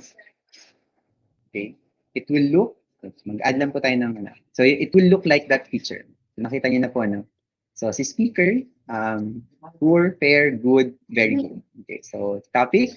So multiple choice grid, teachers, 1 per row din lang ang mapipili ni respondent or ni student. Okay, so tulad ng multiple choice answer, isa lang yung magiging sagot niya. Okay, what if gusto ko madami? Madami akong gustong sagot per column. Ang pwede niyo pong gamitin dyan, teacher, of course, ay yung checkbox grid naman natin. So similar to checkbox, so parang ano rin siya, okay, madami pong answers na pwedeng piliin. So ito po yung if you want na madami yung sagot nila per row. Okay. So teachers now, for example, pili naman tayo. Gawin natin for the checkbox grid ay gawa tayo ng scheduler, meeting scheduler. So for example, sa oras natin, nagpaano tayo ng mga meetings, we want to find out anong oras free ang mga teachers. For example, 10 to 10:30, 10:30 to 11, and let's see here, 11 to 11:30. So teachers again, kapag multiple choice grid, gusto niyo po na per row, madaming sagot na pwedeng gawin or pwedeng maibigay si respondent, no? 12 o'clock. Okay. And dito sa column feature, ilagay natin yung mga dates. Monday, ka free. Sa Tuesdays, ng oras ka free. Wednesday, free. Thursday, and Friday. Okay. And teachers, it will look like this. Yan. So, ibig sabihin teachers naman, nakita niyo po yung difference na this is multiple choice grid. This is checkbox grid naman. Okay? So, ibig sabihin, si respondent can choose as many per row. Okay? So, pwede akong free ng 10:30 every Monday, 10 o'clock, 10:30, or 11:30 lang. So, it depends mo. So, yun po yung pag gusto niyo madami. So, every time teachers madami ang gusto niyo choices, pwede po kayong checkbox grid or checkbox. Okay. And we're now down to our last one. Okay, to our last two, last two types of questions. Okay, so yun naman pong date teachers kapag po gusto niyo magpa-set ng date. Okay, so yan po. So automatic teachers, dahil tayo po ay nasa Pilipinas, ang automatic na format na binibigay ni Google sa atin ay month, day, at year. Si US of course, iba rin yung format nila. So pero yan yung usual natin. Okay? For example, day to day. Lagay lang natin, day to day. So si student will have to choose the date, and may calendar na po dun, magpa-pop yung calendar. Mamaya i-review po natin this. And our last one, teacher, yun namang time. Okay. So for example, dito, check-in time. For example, nagagawa po kayo teacher ng attendance. Okay. Pwede rin po kayong magpa-gamit nito. Sorry. Okay, check-in times. Okay, so pwede po nyo piliin yan. At automatic teachers no, na yung format natin for the time. No? Pwede rin nyo pong ipaset yung duration naman. Okay, kung gaano katagal yung isang bagay. So, depends sa teachers ano gusto nyo pong piliin na answer para sa kanila. Pero you can set yung time. Okay? Ngayon, teachers, gawin natin. Tingnan natin to, i-preview natin. So, ano mga itsura ng mga questions na to? Okay? And then we'll now proceed to the other settings of our Google Forms, lalo na yung pagsiset ng mga correct answers. Okay. So, set po natin. Check natin. Yan. So, teachers, again, isa-isayin natin to. Teachers, this is a short response. Okay? This one is a paragraph one. Okay. This one is a multiple choice. This one is a checkbox. Okay. Example dito, please identify your designation. I'm a teacher. Okay. Dito naman sa which subjects do you like the most? Okay. No bias. Okay. Social studies. Just I like all the subject teachers. But of course, siyempre, social science teacher po tayo. And dito po, pipiliin ko po. Filipino po. And dito pwede ako mag-add. Ito yung video submission natin, yung add a file. So makita niyo po, ganyan po yung makikita ng students natin. And dito, please evaluate the webinar. So, for example, kailangan po ng madaming improvement ng webinar na to. So 3 lang. Okay. Please rate the aspects. So this one naman po, teachers, this is the multiple choice grid. So, for example, speaker, pair, topic, fair, pacing, speaks a little fast, okay, good. Okay. And then, dito po, ito naman po ang ating checkbox. Okay? Sa checkbox po natin, teachers, so pwede po akong pumili ng madami, no? So ito yung, for example, this is a scheduler. So, pipili po ako ng mga schedule. Available po ako ng Monday, 10 o'clock at 10:30. Sa Tuesday, 11:30 naman po available. Sa Wednesday po, available ako ng 10:30, 11 o'clock. Thursday, available po ako ng 10 o'clock at 11:30. And Friday, available lang ako ng 10:30 at 10 o'clock. So, yan po yung multiple choice grid, teachers na. So, ibig sabihin, pwede siyang pumili ng madaming options. Day to day, so yan. So, pwede po akong type 08, 22 ngayon, ano? 22 and 2020. Okay. So, pwede rin po akong calendar. Okay, so lalabas din dyan po yung calendar, teachers, no? Example. Para hindi na po mahilapan sa student. Ito, teachers, sa check-in time. So, for example, I check-in kaganina 09 o'clock. And AM. So, pwede rin pong PM. So, depende po kay student yan. And then, I can already submit my form. So, kailangan lang gawin ni student, submit the form. Okay. Yes po, Sir Jess Baltazar, pwede po tayong gumawa ng form, ng attendance, no? Mamaya po pakita ko yung sample attendance ko para sa inyo. Ginagamit ko po sa class ko. Okay. Leave lang po tayo, no? So teachers, yan na po ang mga sample types of questions na pwede natin gawin sa loob ng yes, you can combine po, Sir Michael. So teachers, yun na po yung mga type of questions natin na pwede natin gawin sa ating Google Forms. Ngayon, teachers, punta na tayo ngayon sa mga settings natin na medyo kanina pa tinatanong ng mga teachers natin. Unang-una, teachers, meron tayo ditong tatlong button, no, sa, 1, 2, 3, and then meron tayong send button. We'll go to that later on. Okay, so una na, teachers, ito muna, customize theme. Okay, so ibig sabihin, teachers, pwede po tayong mag-customize ng form natin. Okay. So, kung gusto po natin baguhin, teachers, for example, ng mga colors natin, pwede po tayong theme color natin. For example, this one. Okay. Pwede rin pong orange. Okay. So, it depends on teachers. Usually ako, ginagawa ko, kung same form, but for different classes, tapos duplicates lang sila, pinag-iiba-iba ko sila ng mga colors. Para pag lumabas sila sa Google Drive ko, alam ko, or I can easily spot yung mga forms differently. I can distinguish them. Okay? Yes. Okay. And then, pwede rin po tayong mag-change ng background color. Kaya lang, teachers, no, si background color, naka-preset siya. So, yung binibigay sa yung background color ni Google, it depends on your theme color. So, for example, pag nagpalit ako ng theme color, nagpapalit din yung choices ko for background color. Okay? So, pwede ko rin palitan yung darker one or lighter one. Okay? And of course, you can also change your font style. Okay, so pwede gusto niyo bang decorative? Yan, okay? Or pwede rin bang playful if you want. Okay, lalo na for the younger students, okay, pwede po yan gawin. Okay, pwede rin po tayong mag-add ng image. Okay, so nakita na po teachers, no? Kayo na may nagtanong, can you customize your form? Yes po, using your banners. Okay? So for example, meron na po mga preloaded features dito sa Google Forms. Okay, so pwede natin po yung fill in or pwede rin po tayong mag-upload. For example, mag-upload po ako ng picture. Welcome po, Miss Marites. Welcome po sa lahat. Maraming salamat po sa alam niyo po sa totoo lang, lagi po namin source of strength. Okay? Kasi kahit po sobrang minsan nakakapagod, source of strength po namin yung mga comments. Okay, so, alam po tayo sa mga posters namin. For example, gusto kong gamitin kuha lang po tayo ng isang sample, for example, this one. Okay.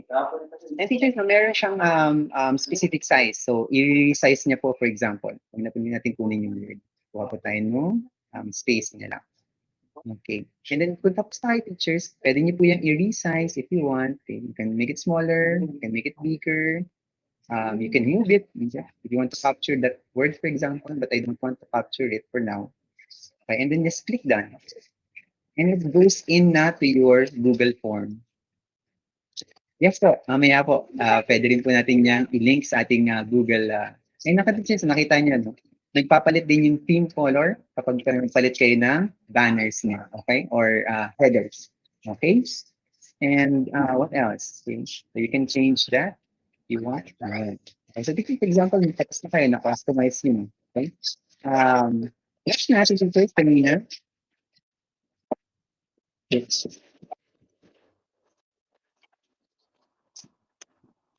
Okay, and my daughters are playing around. Okay. So, kanya teachers na-explore natin yung preview. So basically, teachers na preview gives you the option to see how your form looks like. No? Important to teachers, no? Wag po nating i-release ang ating forms without getting to the preview. Kasi yung preview natin shows us if the form works. Kung may kulang, mayroon bang mali, or etc. Okay, so ako personally, I do not recommend releasing your forms without doing the preview. Okay, para alam po natin exactly how it looks like pag lumabas po yung form. Kasi pag lumabas na po yan, at nag-collect na yung data, hindi na po natin basta-basta mababawi yung data na na-collect na natin. Okay? Lalo na po, example teachers no, sa ating sa mga webinars natin, sa ating mga forms, importante po ito para sa akin. Okay? Okay, so next po natin teachers, yung settings natin. So ito na po yung isa pinaka-importanting settings natin. Okay. Now, teachers, meron tayong tatlong options for our settings. Okay, so meron tayong dito tinatawag na general, presentation, and then quizzes. Mamaya po punta natin yung quizzes. Okay, so teachers dito, sa general, meron tayong option to collect email address. Pag clinic po natin yan, mag-generate or maglalagay si Google Form ng slot or option slot for the students or for the respondents to put their email. So required po yun. That's why, for example, sa inyo teachers, no, requirement yan sa ating mga evaluation. Kino-collect ko namin lagi ang mga emails niyo. Okay. Kanina may mga nagtatanong, can we limit the number of people? Yes. Okay. Okay, sorry teachers na. So teachers na yung you can restrict your Google form to particular people by restricting it sa inyong organization. So for example, naka-domain po kayo ng DepEd, no? Or nyari DepEd.gov. Pwede pong lahat lang ng may DepEd.gov ang pwedeng sumagot nito. So for example, dito nakalagay, naka-restrict ko ngayon sa aking trusted organizations, which basically is yung domain ng account na ito. Okay? Or pwede niyo pong i-click yan. Pag in-check niyo yan, teachers, ibig sabihin, lahat ng magkakaroon ng link or access to your form can answer it. Okay? So pwede po nilang sagutan yan. Okay? And of course, teachers, pwede rin po natin silang i-limit to one response. So ito po yung isang options na, for example, nagpapa-quiz po kayo at gusto niyo po na isang try lang sila. So limit to one response po. Okay. Okay, so, and then, aside from the teachers, pwede rin kayong mag-set ng edit after submit. I don't recommend this teachers, no, kung nagpapa-quiz po tayo. Huwag po tayo mag-edit after submit, no. Basically, pwede kang gamitin kapag mga formative assessments. So, yung the students can edit after you have given them comments or after they realize na mali sila, pwede po nilang i-edit yan. Okay? You can also show summary charts and text responses nung form. Okay? Okay, and you can also set size of all files upload. So, ngayon po nakaset ako by 1 GB. Okay? Pwede rin po yan 10 GB, 100 GB, 1 GB. Although teachers, no, be careful kasi depende po sa inyong account. No? Yung personal account po natin, meron po yung 15 GB na limit. So, ibig sabihin, yung from Google Drive nyo, will only have 15 gigabytes. Okay? Kapag naka-G Suite po tayo, meron po tayo, if I'm not mistaken, 1 terabyte, pero press release lang po nila yan. Yung actual dun is actually unlimited talaga. Zero. Okay po. So teachers, so please take note of that. Okay. Ngayon, next natin is yung presentation. Sa presentation teachers, then niyo po pwedeng ilagay kung ano po ang nakikita ng mga respondents niyo. Okay, so unang-una, pwede po kayo mag-throw ng progress bar. So yung how they're progressing to your Google Form. Yung progress bar teacher, lumalabas yan usually sa ilalim. So kung gano'n na siya gano'n na yung na-accomplish niya dun sa form niya. Okay, so basically, it tells how far pa yung katapusan or end ng form niya. Okay? And pwede rin kayo dito mag-shuffle ng order questions. So yun po yung sinasabi ko kanina, kung meron po kayong mga quizzes at gusto nyo iba-iba yung order ng questions, pwede nyo rin pong i-shuffle yan. Okay? So maganda rin po yung way to prevent cheating or any other attempts to go around your assessments. Okay? Okay, and dito teachers, meron din tayong confirmation message. For example, pwede nyo pong i-customize yan. Thank you for your response. Okay? So, or pwede po tayo maglagay, very good. Okay. So, for example, kaya yung Miss Melanie, yung response receipts, basically ano yun? Yun po yung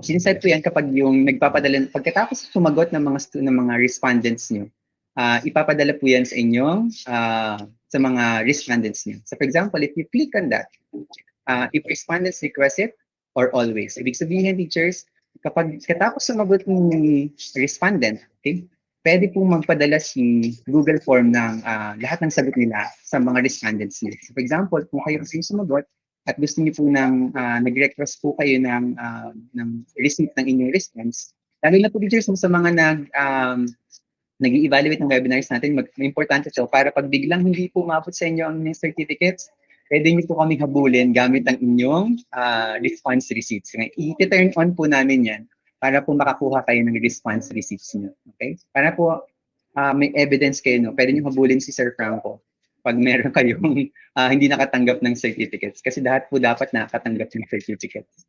Okay, yes, Sir Michael, no, tama, no? Para mas nakita nila yung progress nila dun sa form niya. Okay, eto na teachers.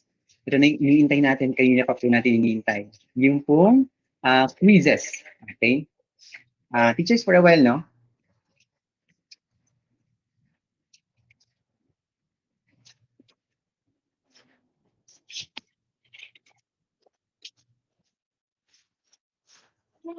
Yan. So teachers, yes, Sir Michael, no? Shuffle the question plus time pressure, no cheating. Mamaya tignan po natin teachers na yung pag-set ng time. Okay?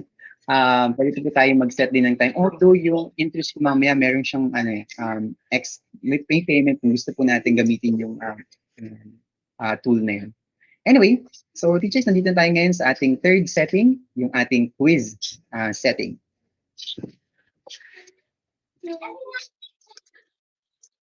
Okay po teachers? Okay, so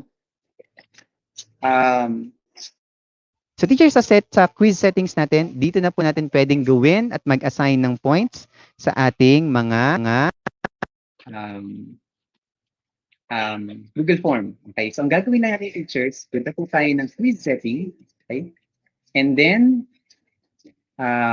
pwede po natin, gagawin na natin teachers, we will toggle this button, make this a quiz. Okay. So teachers, na. Tinagal nyo lang yung button na yan.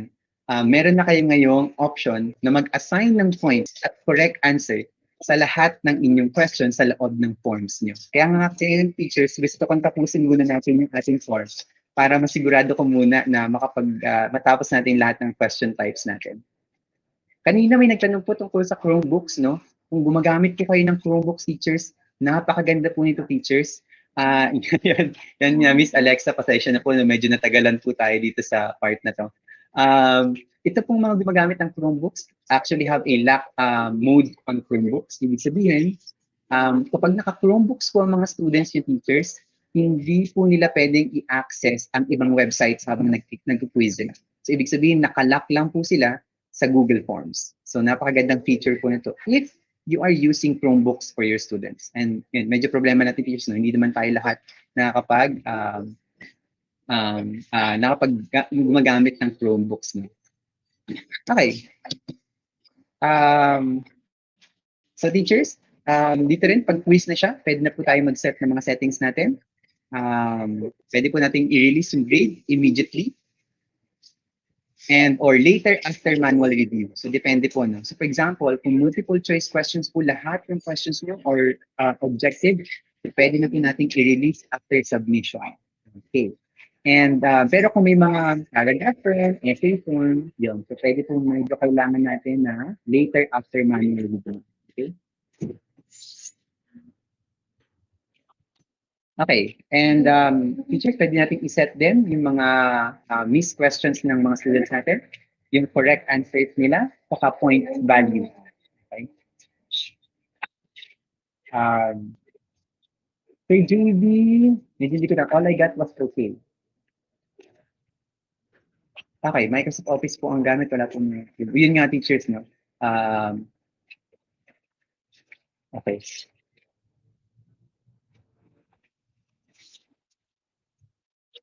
Yeah, so JB, hindi ko na nakuha yung message natin. And anyway, balikan ko na lang po yan later. Baka hindi ko po nakita sa ating chat box. Okay, yes po, Miss Sir, Sir Renante, pwede pong balikan yan. Pwede po natin i-review or i-replay ang ating video na to or tutorial. Okay, so teachers, na pag na-convert na natin yan, okay, of course, dahil settings po yan, i-click natin yung save natin.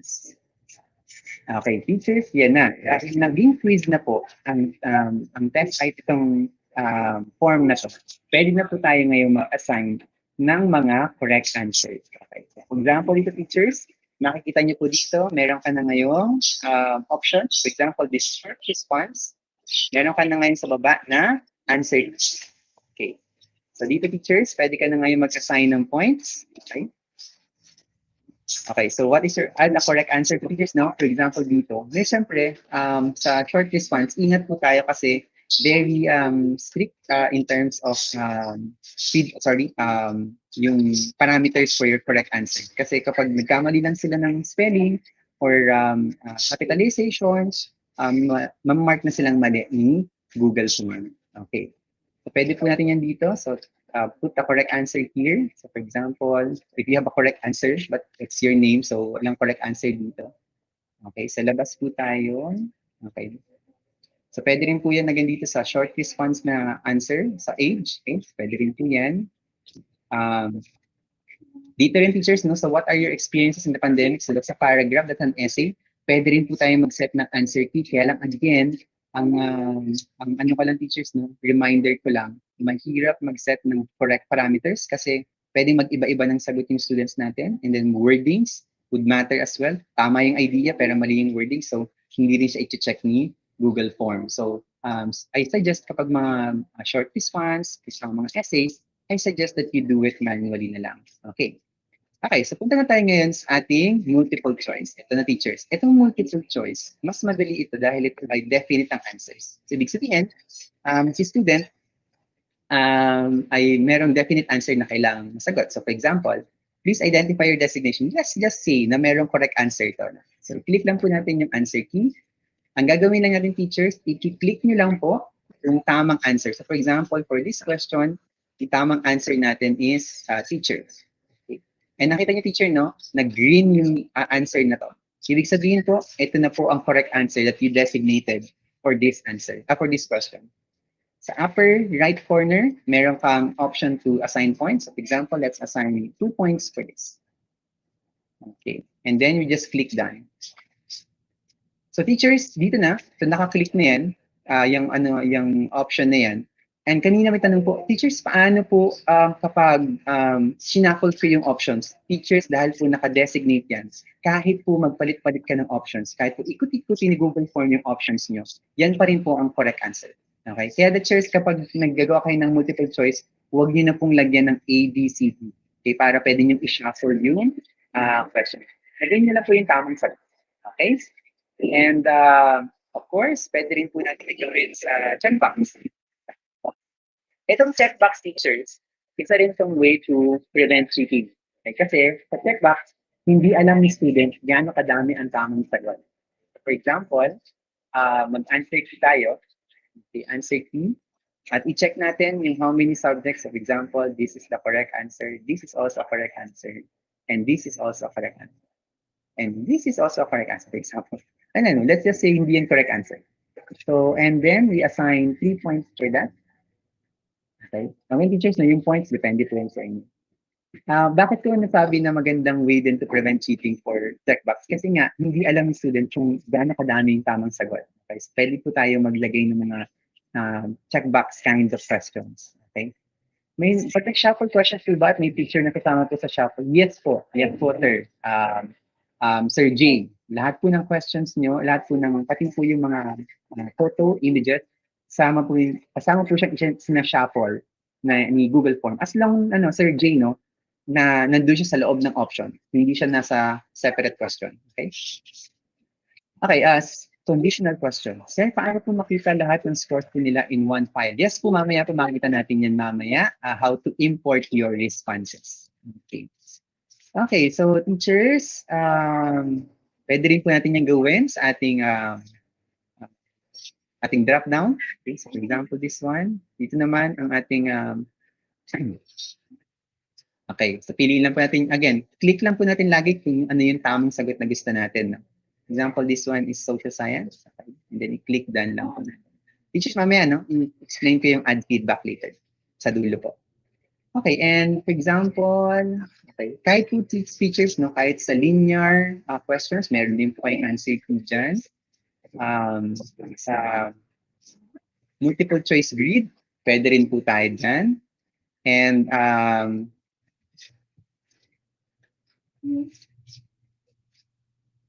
okay. And of course, sa checkbox grid, pwede rin po. Okay. So, teachers, sa lahat, actually, no, sa lahat ng mga question types natin, pwede na po tayo mag-set ng answer key. Even the day-to-day. For example, kung mga history teachers po natin, gumagamit po tayo tatanong po tayo ng mga dates for our questions, maybe. Pwede mo tayo maglagay ng dates yan and meron din siyang correct answer. Okay?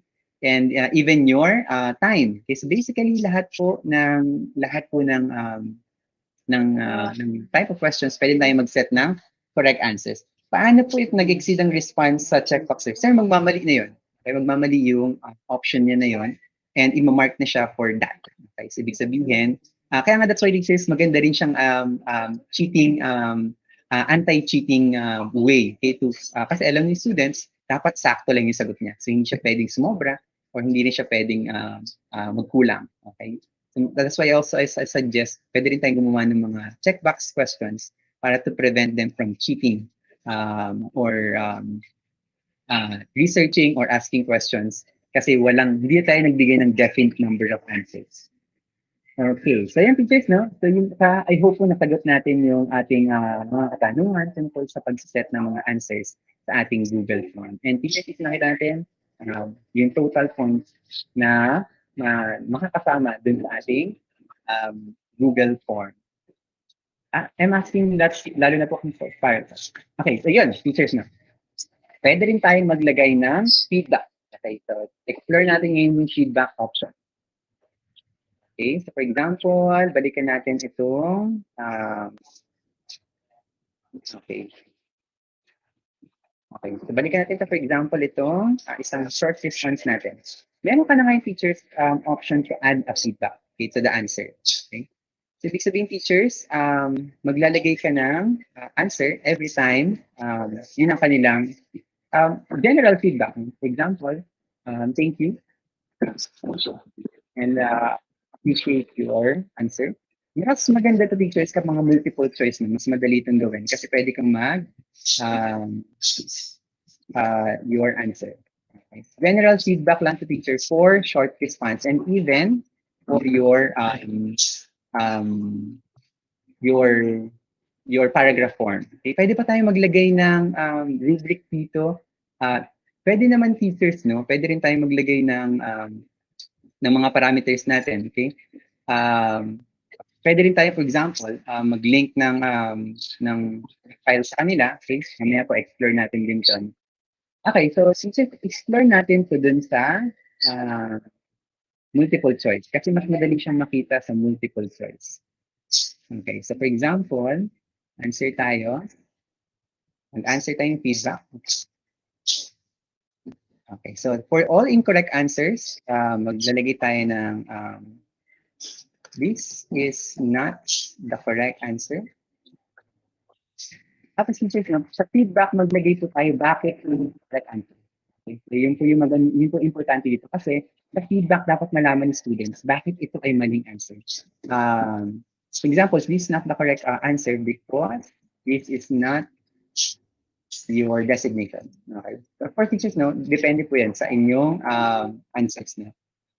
Okay, save natin. And for, um, sorry. Okay, so for the correct answers naman, okay, mag-add lang po ulit tayo ng, sorry, edit lang natin. Mag-add din po tayo syempre dun sa correct answer. So for example, if this is the correct answer, this is the correct answer.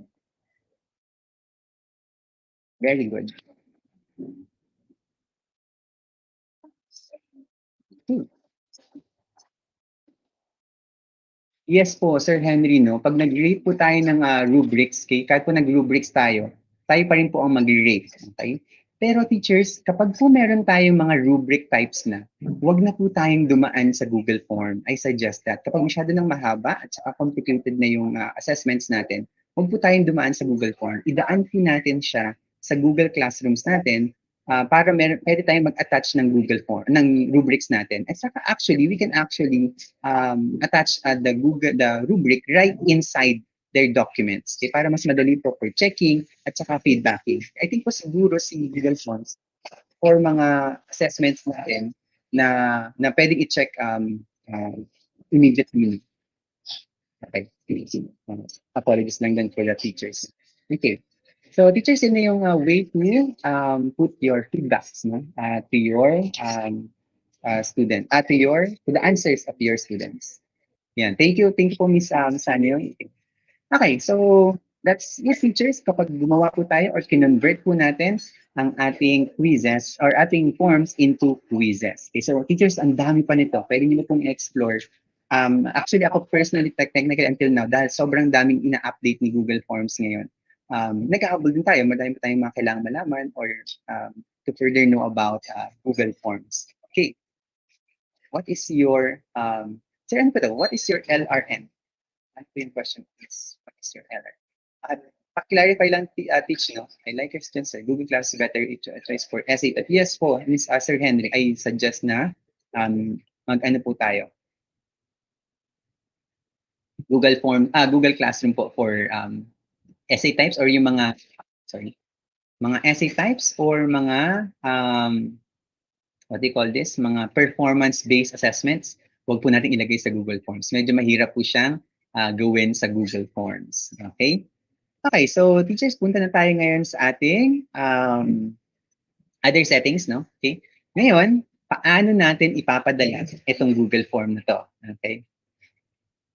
Sir Franco, sa require sign-in even without Gmail, pwede po mag-take ng quiz? Yes po. Ay sir, pag nag-require po tayo ng sign-in, automatic po kailangan meron silang email account. Okay?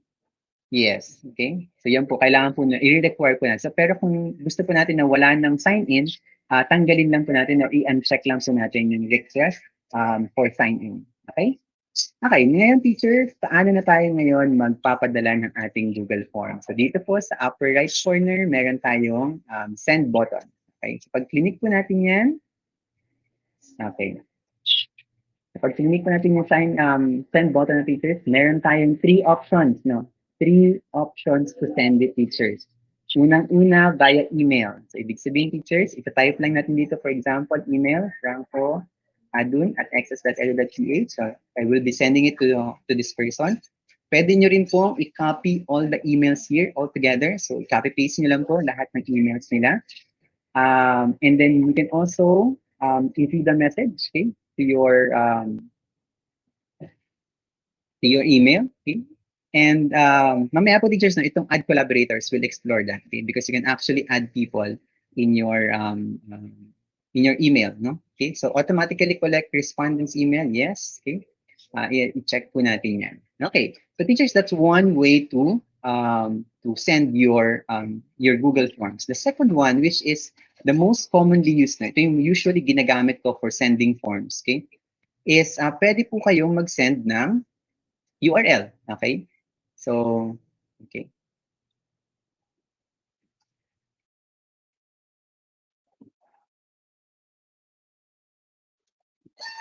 Teach for a while, no? Ano lang. Okay, so, pwede rin po tayo mag-send ng URL, okay? Teachers dito, pwede po natin i-shorten yung URL para mas maikli siya. Pinakita niyo po natin ito, no? So ito na po teachers, pwede na po natin itong i-copy, okay? And then ipadala to sa mga students natin. So, Messenger, email, anywhere, okay? Facebook. So basta po matanggap nila itong link na to, it will bring them to your form. But I suggest teachers, no, kapag po nagkabibigay tayo ng URL, huwag po masyadong mahaba. For example, this one, ang haba pa rin po. So gawin natin teachers, I recommend, punta po tayo ng website na tinatawag na tinyurl.com. Yes po, Miss Alexa, no? Pwede pong diretso na to sa Google Classroom. Okay? You can actually import it and put it in your any activities sa Google Classroom. So gawin lang po natin, Miss Alexa, attach a file or add a file, and then go to your Google Drive. Okay? So attach a file from your Google Drive, get your form, and then it will attach it to your Google Classroom. So teachers dito, i-copy lang natin yung URL natin, yung kinopy natin kanina. Kasi pag masyadong mahaba teachers, ang hirap pa din niya gamitin. So mag-generate po yan. So teachers, ito na. Meron na tayo ngayong bagong URL. So this one will be now your URL. Okay, so that's one way to shorten your URLs. Pwede rin po tayo teachers pumunta sa website na tinatawag na bit.ly. Okay. Sa Bitly naman teachers, ganun din, pwede nyo rin pong i-shorten ang inyong mga URLs, no? Kasi lalo na napakahirap pag ang haba ng mga URLs natin. So it's either tiny URL or pwede rin po kayo mag-bit.ly, bit.ly.com, okay? That will, bit.ly.com, that will allow you to create. So click lang po natin yung create dito. All the teachers, si tiny URL, hindi na kailangan ng sign up. Si bit.ly, kailangan nyo mag-sign up. Okay, so i-paste lang po natin dito yung ating URL. So nakita natin po. And yun na po. Meron na rin ulit akong another link for my Google form. Okay, so pwede ko po yung i-copy. So yun. So pwede ko na rin po yung i-paste anywhere or i-send anywhere. Or teachers, pwede nyo rin pong gawin copy ko lang po ulit yung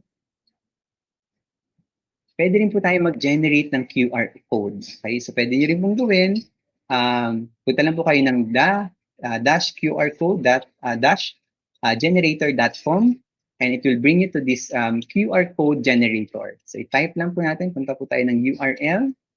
Ilagay po natin yung URL dito. Pwede natin siyang i-shorten.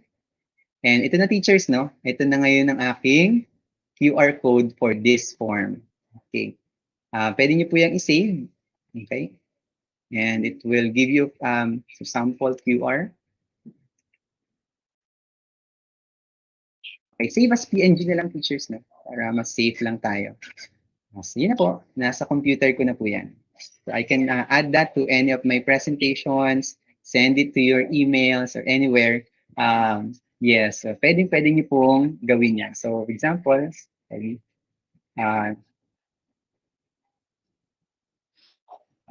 so teachers, yan. So pwede nyo po, ito na po yung aking QR code for this link. Okay, so yun yung mga ways to share your Google Forms. Okay? Of course, teachers, meron pa kayong isang way, no? Aside from that, okay? Pwede rin kayong mag-embed ng code. Okay, so ibig sabihin, kung gusto niyo po na yung form nyo will appear, for example, kung meron po kayong mga websites, you can embed the form right into your website para doon na po siya lalabas sa website niyo. Although, dito po ngayon, hindi ko siya pwedeng i-embed kasi meron akong file upload. Okay, hindi siya nag-a-allow pag mga ganun. Okay? Yes, Sir Michael, napakadali lang pong gumawa ng QR code. Okay? Ng mga files po natin. Okay. So teachers, yun na po yung mga ways natin to share, to send your forms to your respondents, no? To your students, kung meron po kayong mga quiz, etc. Kanina po may nagtatanong, paano po ilalagay naman ang inyong Google Forms sa loob ng Google Classroom. So teachers, lahat po ng classworks sa Google Form, okay, allows you to attach a file from your Google Drive. So ganun lang po, attach a form from Google Drive and pick it from or select the form and then it will attach it to your Google Classroom. Okay. Okay, so teachers, last na natin, no? Okay, bago po tayo mag-explore ng mga extensions. Okay? Ito na pa, sorry, add-ons. Okay? Medyo maganda po yung mga add-ons na i-present ko po sa inyo today. Okay, so teachers, ito na yung kanina, may mga nagsasabi kanina, can I duplicate my form? Yes, teachers. Pwede niyo po yung gawin dito. Click lang po yung make a copy. So pag click po natin yung teachers, it will generate a new copy of this form. For example, this is Kaagapay sample form. Okay. So teachers, for example, meron kayong quiz and meron kayong, what do you call this? 5 classes. So pwede pong copy or make a copy lang para meron kayong 5 forms, 1 for each class. Okay. So para po mas maayos yung pag-analyze nyo ng data. So yun na po teachers, nakita nyo, Kaagapay sample form 2. That's already a duplicate copy of my form. Mamaya po, pwede po tayo mag-set niyan. Sa add-ons po natin yung teachers. Okay, next po natin teachers, aside from make a copy, okay, pwede nyo rin po itong move to trash, okay. Teachers, itong get pre-filled link, I don't want to explore this anymore, pero basically, ang pre-filled link is you're sending a document or a form to the students na meron na pong data yung ibang parts ng inyong Google form. So kung gusto niyo po yung gamitin, pwede niyo rin po yung gawing get the pre-filled link, okay? Ito na po yung nagtatanong kanina, pwede ko po bang i-print ang aking Google Forms? Pwede po. Yes, Mr. Albert, no? Link pa din, mas madali pa rin talaga yung link. And teachers dito, pwede po kayo mag-add ng collaborator. So, ito yung sasabi ko kanina, kung gagawa po tayo ng forms, okay, ng data bank or question bank for all our questions for our assessments. So, ang gawin po natin, gawa tayo ng one Google form and then mag-add po tayo ng collaborator. So, for example, 2 to 3 teachers. Tapos lahat po ng questions natin na pwede natin maisip or magawa, ilagay lang po natin dun sa ating data bank na yan. Tapos, pag gagawa tayo ng quiz, import na lang tayo ng question from that data bank. Okay? So, mas madali. So, add collaborators lang para mas madali pag-collaborate. Okay? Itong script editor teachers, ano yan, for coding. So, may coding element yan. Okay? Hindi ko na rin po explore kasi hindi rin naman po ako master or hindi ko rin area actually. Okay. Paano mag-scan ng QR code? Cellphone na lap. Miss Gloria, pag po sa cellphone, kailangan meron silang QR scanner. So, i-download lang po yan. There are so many QR scanner. Pero alam ko po ngayon, most of the cameras of new phones have QR scanner. For laptop po, hindi po sila nakakapag-scan. Okay? Sa cellphone lang po yung makakapag-scan ng inyong QR code. Good answer, Franco. Di ba kung forms pwede sa attendance? Pwede po. Mamaya, Miss Michelle, papakita ko sa inyo yung sample Google form ko. Okay? Okay, and of course, teachers, pwede rin tayo maglagay ng mga add-ons. Yan na po ang ating pinakang huli. Gawin muna po natin is mag-explore po tayo ng responses naman. Okay, itong part na to. Okay, so paano natin ngayon i-analyze ang mga data natin? Okay, so pag meron na po tayong data, paano natin ito makikita at what can we do with it? Okay? Okay, so gawin natin teachers ngayon, mag-explore na natin ang pag-analyze ng mga data natin. So what if now we have information now that we collected? Okay? So teachers, dito po, pakita ko sa inyo, this is now my sample. Tanggalin natin teachers dito yung mga inad natin kanina. No? So hindi po ito part ng aking attendance form. Okay, yan. Okay.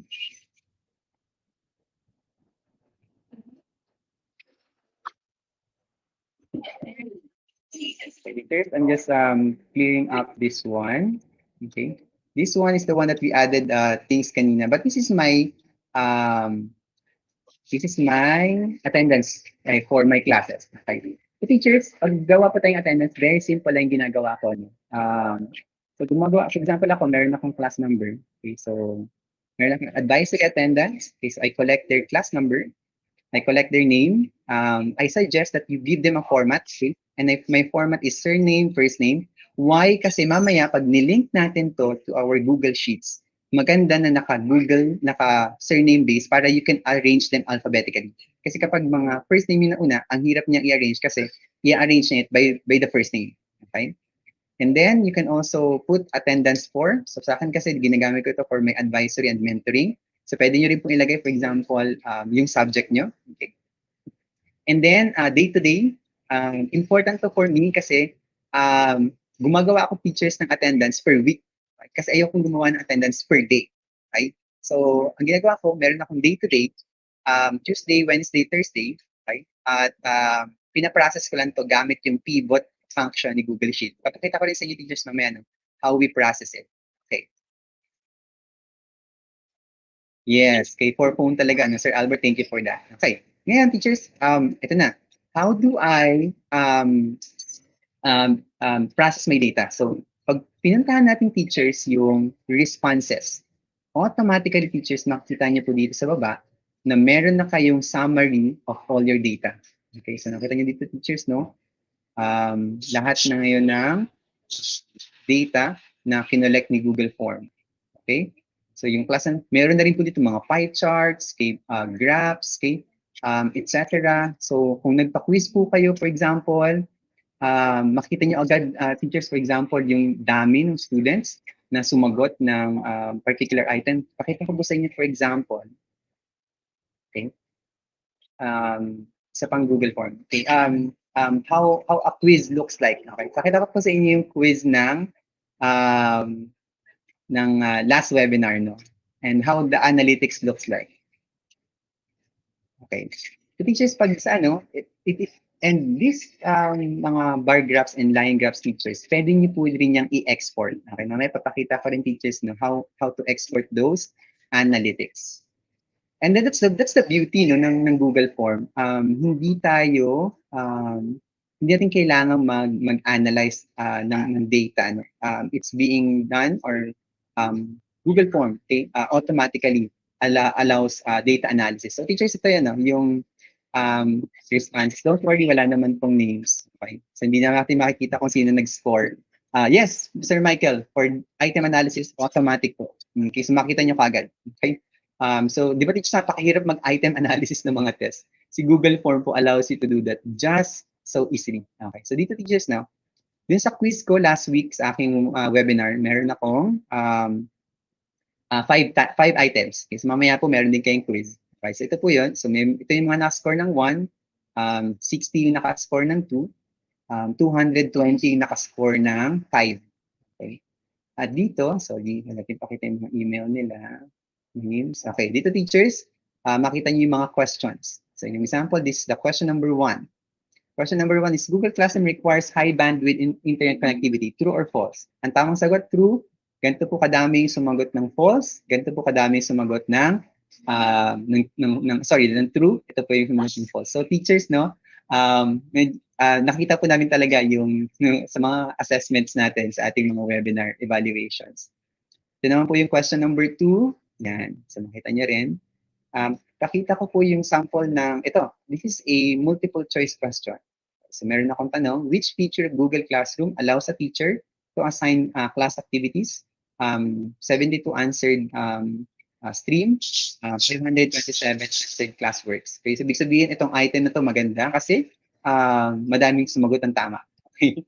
Ito pong item na to medyo problematic kasi 43% of the respondents answered 252. So, kailangan ko po yatang i-reteach itong item na to. So, again, for item analysis, napakadali pong gamitin ni Google Classroom.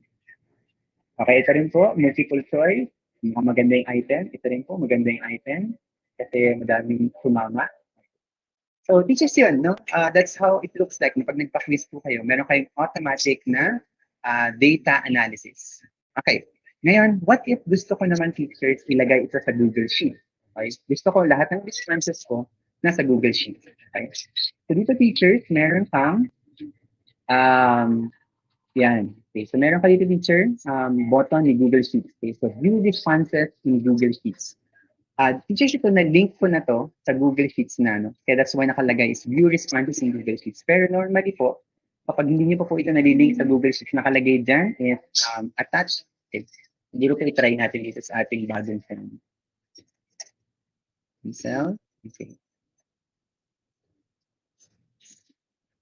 So, ito po i-link natin. So, pag mag-link kay teachers, nakalagay po dito yan, create a spreadsheet. Yan. Okay. And then when you click on that create a spreadsheet features, meron kayong option to create a spreadsheet or select an existing spreadsheet. So it depends on you. Kung gusto niyo siya i-merge existing spreadsheet niyo, pwede niyo pong gawin yun. For example, sample all your data for attendance, so same spreadsheet lang silang lahat. Or gusto niyo po create as new spreadsheet. Okay. Ang maganda dito, teachers,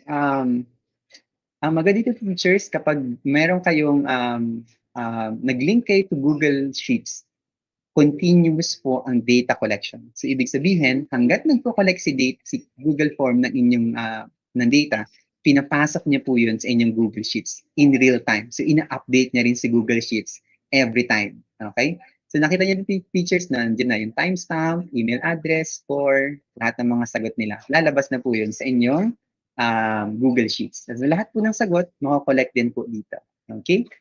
Sir, kaya po ba, sir, pwede po ba namin i-download ang webinar? Yes po, via YouTube po. Pero medyo mabigat sa teachers, no? Kasi usually, magti 3 hours na po tayo ngayon sa ating webinar na ito. Okay, so teachers, yan po ang way to collect your, link your data to Google Sheets. Okay. Ngayon, teachers, ipapakita ko, may mga nagtatanong kanina, what if gagamitin ko siya for attendance? And yun nga, ang gagamitin kong form is yung merong Monday, Tuesday, Wednesday, Thursday, Friday. Ganito magiging itsura niyan, teachers. Okay, so punta po tayo ng Google Sheets natin. Okay.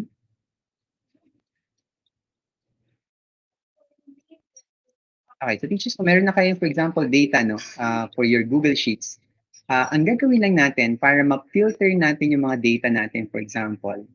Okay, although meron po akong separate tutorial on this one, teachers, no, na pwede nyo tingnan. Load siya. Teachers, pag gusto niyo siyang i-filter, meron po akong a different, yes, i-replay na lang po natin this topic. Kung meron pa yung mga gustong malaman pa tungkol sa Google Sheets, kaya meron pong tinatawag na pivot option or feature si Google Sheets. Nasa isang tutorial ko po yun on Google Sheets. Pwede niyo po yung tingnan. Kung saan pwede niyo i-filter ang inyong data sa loob ng Google Sheets. No? So, para po hindi rin tayo extend the time on that one. Okay, pero teachers yan ang ginagamit ko for my attendance and it works naman so far. Okay. Okay, so teachers, yun na ngayon ang ating option for, i-close ko lang po itong mga ibang tabs natin.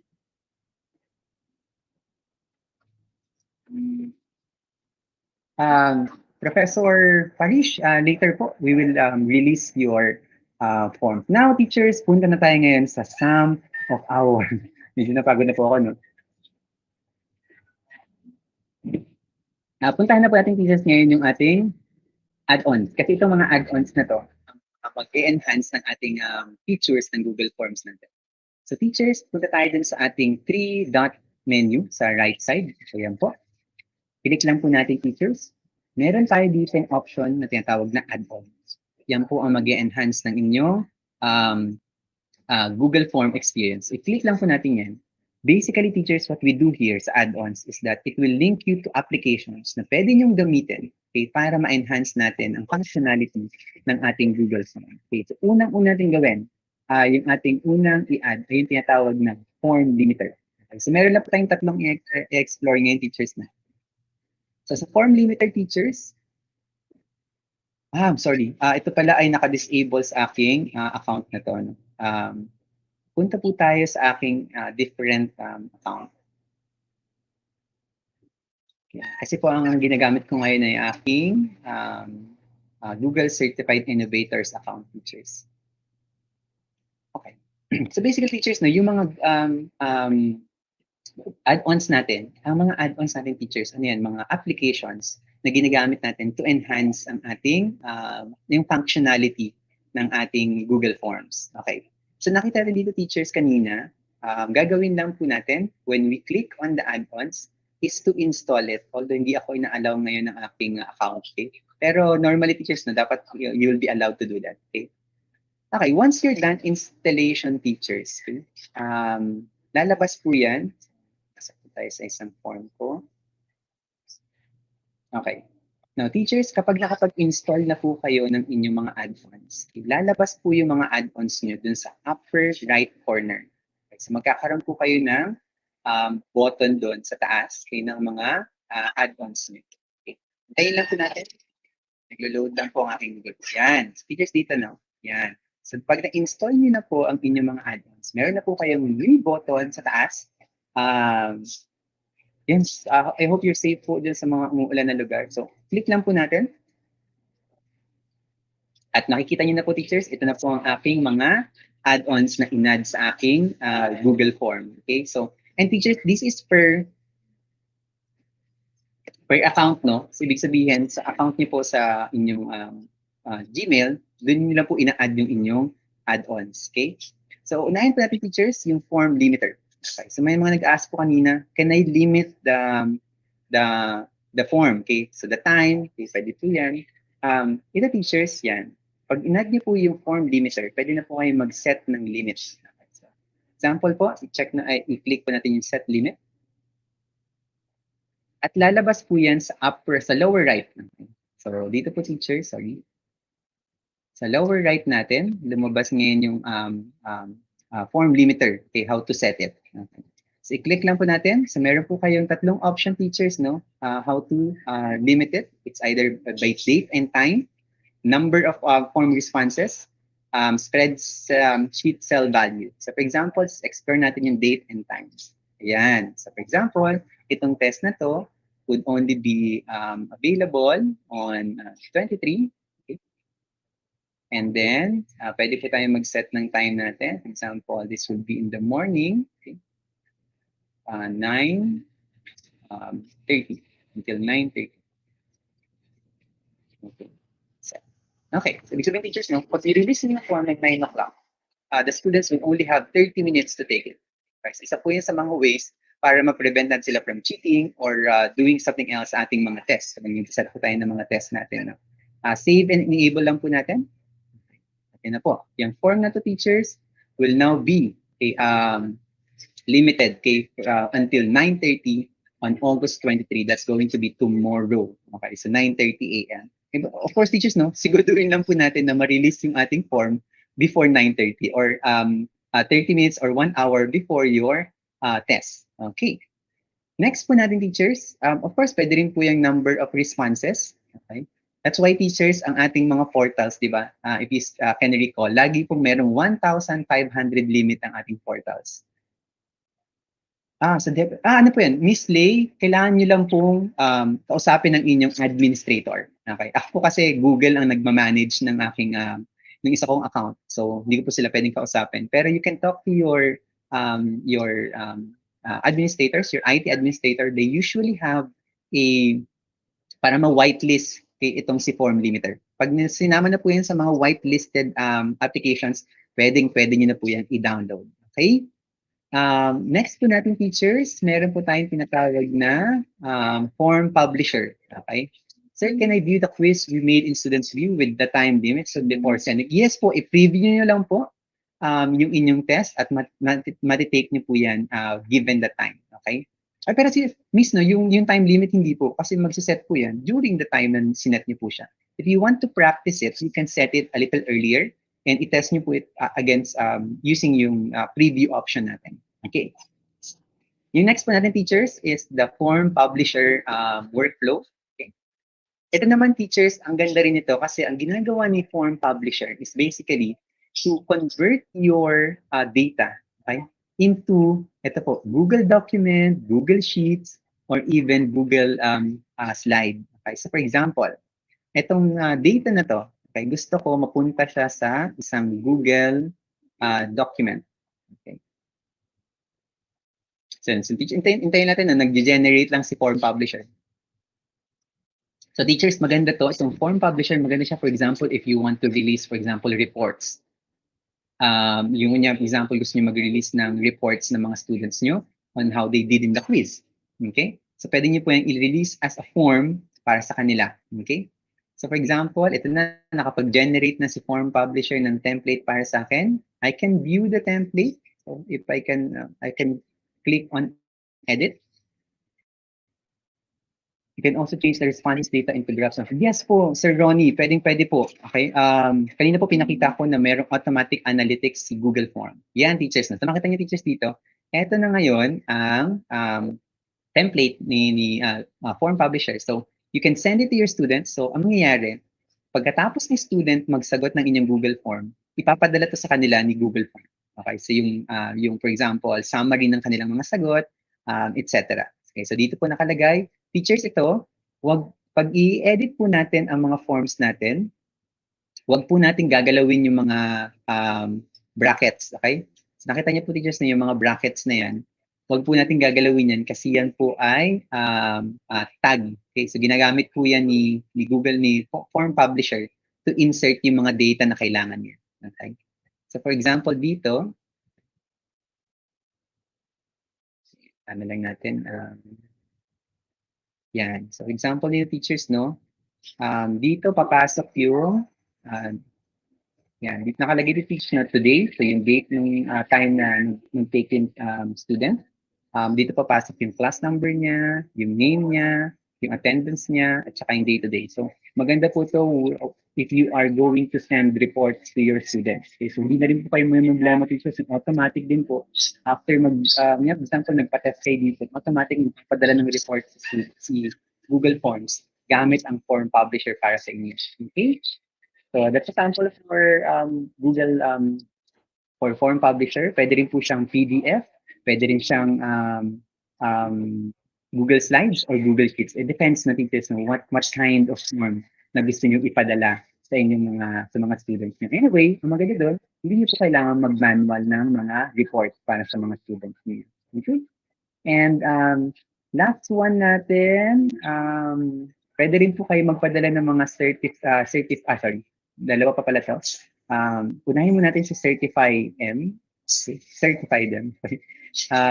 For example, we will certify this test. Okay. I-click lang po natin yun. Okay, so get started lang tayo, teachers. Okay. Dito teachers, certify them, basically, kung gusto niyo po magpadala ng certification sa mga students niya. Okay, so automatic din po na nagpapadala si certify them ng certificates sa mga students niya. So, for example, awarding na nyari, meron kayong mga reports at gusto niyo silang bigyan ng mga awards depending on the scores they got, pwede rin po nagpadala ng certificates to encourage them. So for example, meron sila maraming mga templates, no? I-view po natin lahat ng mga templates nila. Okay. Almost there, teacher, I'll be releasing. So ito po yung mga templates nila, teachers. Magaganda rin po, no? So lahat po yan, mga templates nila. So automatic po, pinapasok ni Google, ni Certify M na add-on yung mga names nila dito sa mga templates na to. So pipili lang kay teachers kung anong gusto niyo template. Yan. Okay. So, something to encourage your students, lalo na kung sa form limiter po ba, open siya sa 6 a.m. and close every day? Hindi po. Miss Lynette, depende po yun sa inyo. Okay? So yung time limit na gusto niyo iset sa kanila, it depends on your limit that you're going to set to them. Okay? So yan. And teachers dito, makikita nyo rin, pinapakita rin niya how many emails pa I can send. Okay, so right now, I can still send 657 emails based on my current limit. Okay? Okay, so teachers, that's another add-on that you can use. That's a very good add-on. Maganda yan for your students. Ito naman, teachers, last one na, yung Survey Monkey natin. Yung Survey Monkey, teachers, basically, it will convert your form into a survey form. Okay? And with all the analytics that you need, everything. Okay? So, ganun lang, teachers. Very simple to use. Okay, click started. And so you can choose the survey questions you want to include in your in your survey form. For example, I want to include everything. Okay. So you can just click convert to survey. And it will bring you to the website of Survey Monkey. Okay, as it generates. Okay, so it now generated the survey. Open the survey. It now brings it to the Survey Monkey. Now, yan, teachers, you now have a complete survey form, okay? An actual survey form. So you have, you can design your survey. The analytics is here. You can also send it, okay, to your students, okay, using this survey. So it's up to you, teachers, no, up to you how to use the Survey Monkey. Okay? You can explore these features. Madami pang options ang Survey Monkey na pwede natin magamit at mapaglaruan or ma-design natin according to our needs. Okay? So teachers, so far, I think we've covered everything. It's already 11:41. Sorry for extending this much. Pasensya na po kayo kung medyo natagalan tayo. At kailangan lang po talaga natin ma-explore lahat. As much as possible, I don't want to leave any stone unturned, no, for this comprehensive. That's why we call it comprehensive. So teachers, we covered all the settings, all the type questions, all the possible add-ons or yung mga good and add-ons na pwede ning add for Google Forms. Okay. Sir, how will I save the copy of the form in my file so that when I will be needing it again, I can just get it from my file, sir? If the soft copy is saved, can I still edit it? Sir, I don't suggest you downloading it if you want to save it, okay? Because your, Sir Henry, your files, your Google form is automatically saved in your Google Drive. So it will remain there forever as long as you have your Google, your Gmail, okay? Once you save it in an uneditable form already, okay? Okay, yan. Pasensya na salamat po, Miss Nor I am for the understanding. No? Okay. So, teachers, siguro for the last 15 minutes, I'll be opening the floor for questions as I flash other reminders as we end this webinar. Again, maraming salamat po for being with us here today and for your patience and for your hard work at para sa lahat po ng ginagawa niyo para sa ating bayan. No? Kami rin po dito sa Kaagapay Teacher Support, hindi rin po kami mapapagod na tumulong. Okay. So as teachers, this is now an open forum. Question and answer tayo for all your questions. Sir, how to collate responses by class using the same Google form? Testing you. Miss Annalyn, if gusto niyo po isang Google form lang, tapos iba-ibang sections, make sure po natin na meron tayong question that asks them their section. So for example, one of the questions should be section. So for example, grade 6A, grade 6B, etc. Okay. This way, teacher, who asked that again? Teacher, you can use the pivot option in Google Sheets. Ang gagawin niyo lang po, teacher, is to click on data sa Google Sheets and then click on pivot. It will now allow you to filter per section. Okay? Gusto niyo po bang i-demo natin yan? Sige po, i-demo natin yung pivot na yan. Okay, so teachers, ito, for example, one Google form lang for the entire, for all my section, for all the week. Okay? At ang gusto ko, makita ko lang yung one day lang. Okay? So gamit natin yung pivot option natin. Naglalag kasi kanina, teacher, yung computer ko, that's why I wasn't able to show it. Okay.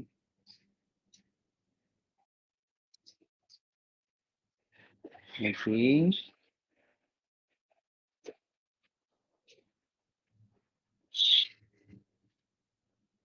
Okay, hintayin natin teachers, no? Naglalag lang ng konti. If you have other questions, okay.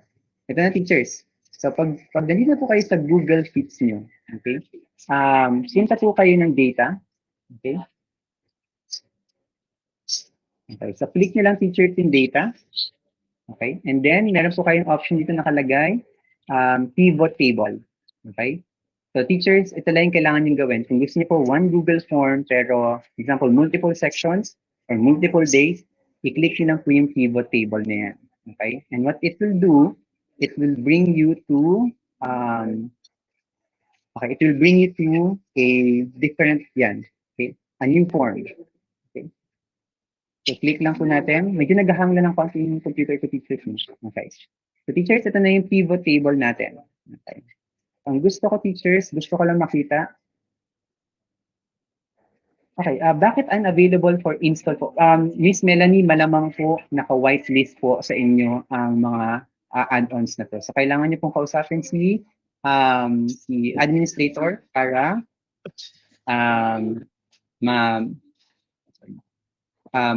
kausapin natin si administrator para ma-whitelist natin ang mga forms na ito at ang mga add-ons na to.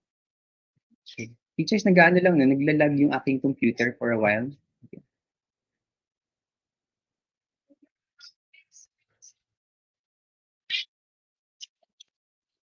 The teachers. Okay, so anyway, habang po tayo ay I-reset ko po ulit. Okay. Anyway, balikan po natin yan, no?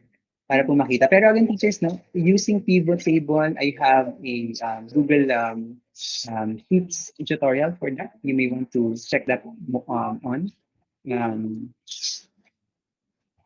Kasi medyo tatagalan po sa Google Sheets sa aking computer.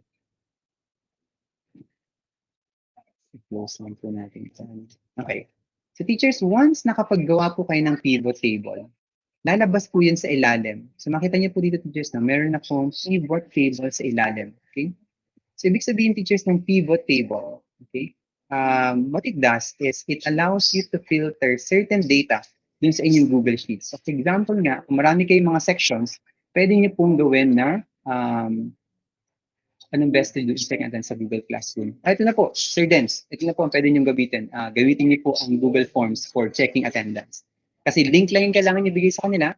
They go in, they pursue the link, and they can accomplish your attendance in no time.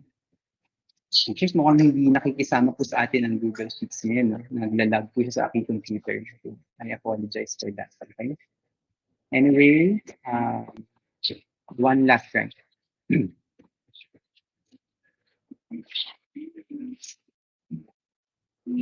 Ay, welcome po, Ms. Lorna.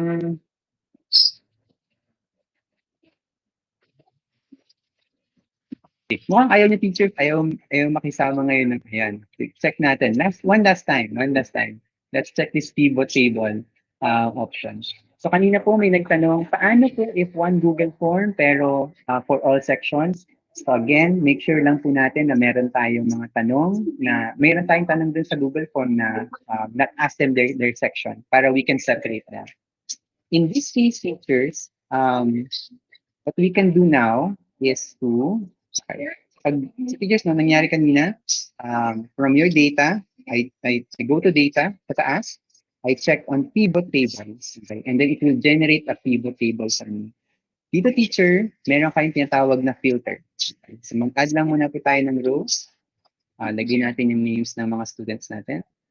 And then dito sa filter teacher, dito nyo na pwedeng paghiwa-hiwalayin. Okay? So for example, piliin natin yung day-to-day. I can show from my data all the data that only says it's Monday. Okay. Yes, okay. Thank you, Ms. Agnes. No, tama po, no? For sorting data. Yan. For example po, ito na po lahat ng students ko that signed in on a Monday. Okay po. So lahat po ng, kung by section po yan, piliin lang po natin, for example, sa filter, dapat po lalabas dito yung section nila. Piliin natin po yung section, and then i-filter lang po natin which sections you want to see. Okay. So para makita niyo po kung yung mga data niya. Okay. So yan po ang ating way to use Google Forms for your data, for your attendance. Okay, so teachers, mag-unshare lang po ako, no? Kasi magla-last reminders na po ako before tayo mag-end para sa webinar na ito. Okay, so may mga tanong pa po ulit. Pwede po tayo magtanong ulit. Pwede pa rin po tayo if you have questions, okay, please do send that to us. Okay. Sorry po, medyo paus na po ako, teachers, no? Mahirap din magsalita for 3 hours din talaga. Okay, so teachers, ito na. Some just last reminders bago po tayo matapos sa ating webinar for today.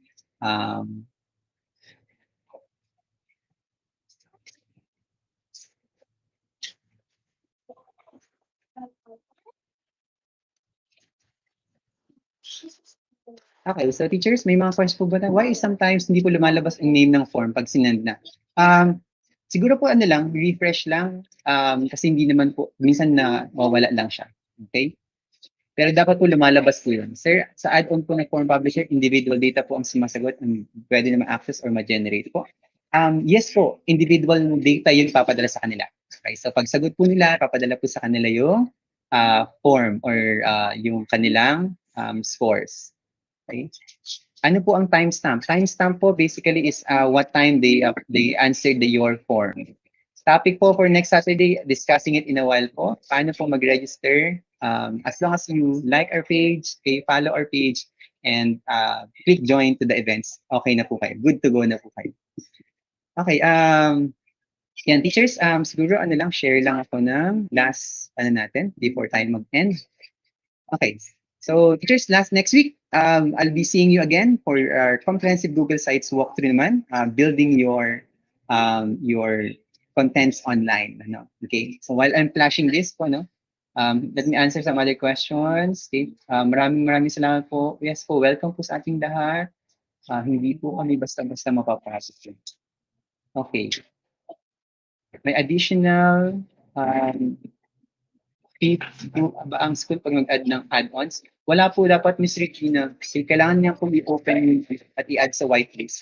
Dapat po wala pong add yan. Okay, lahat po, most of our add-ons are free.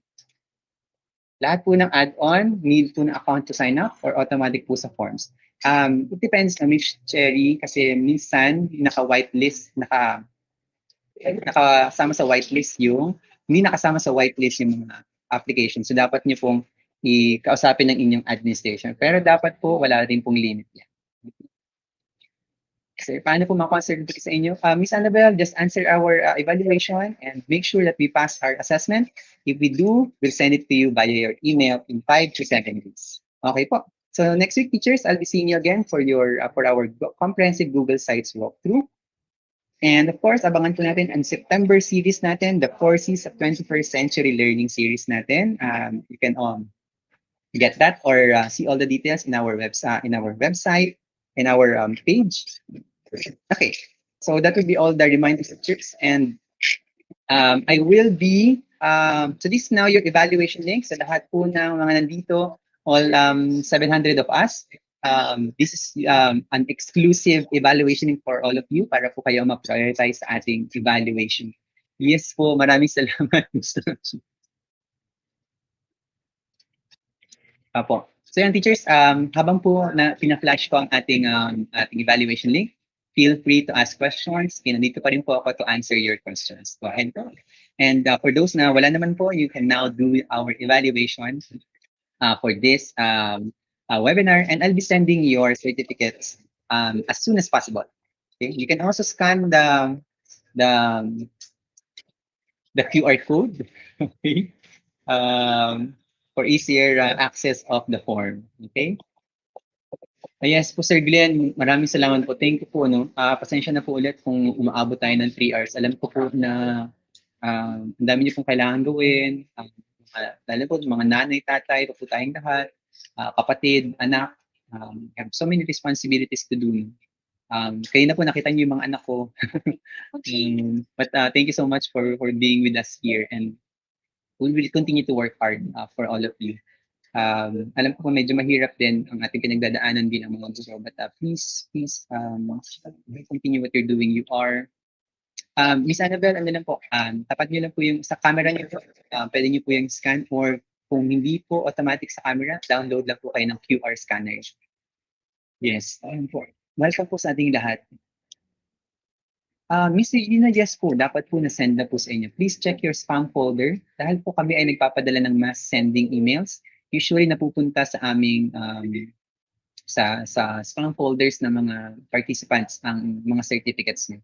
Wala pong output, ano lang po, quiz lang po ang kailangan namin, ang hinihingi namin from you. The output will always be your students. As we always ask for all our webinars, lahat po ng webinars namin ay free at hindi po kami magpapabayad kailanman. Kanlubang Christian School, watching po, shout out po sa inyong lahat. Always free po lahat ng ating webinars teachers. No? And never kaming magpapabayad sa mga webinars natin.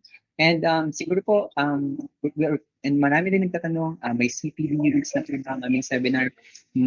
Tinatrabaho po namin to teachers. No? At pinapangako po namin na hindi naman matatapos yung taon na hindi natin may usad ang application natin for CPD accreditation. So we will just wait for it. And at tabayanan niyo po, we'll update you soon, no, teachers. Ms. Erminda, naka-flash na po. Ito na po yung evaluation link natin sa ating screen. Yes po.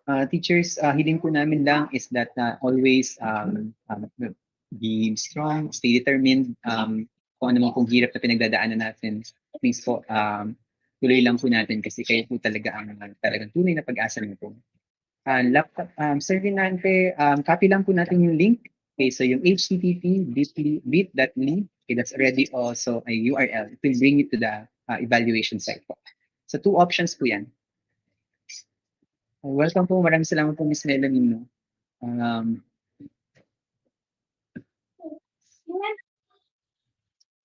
Sobrang thankful din po sa inyong lahat na patuloy na sumusuporta sa amin. And yes po.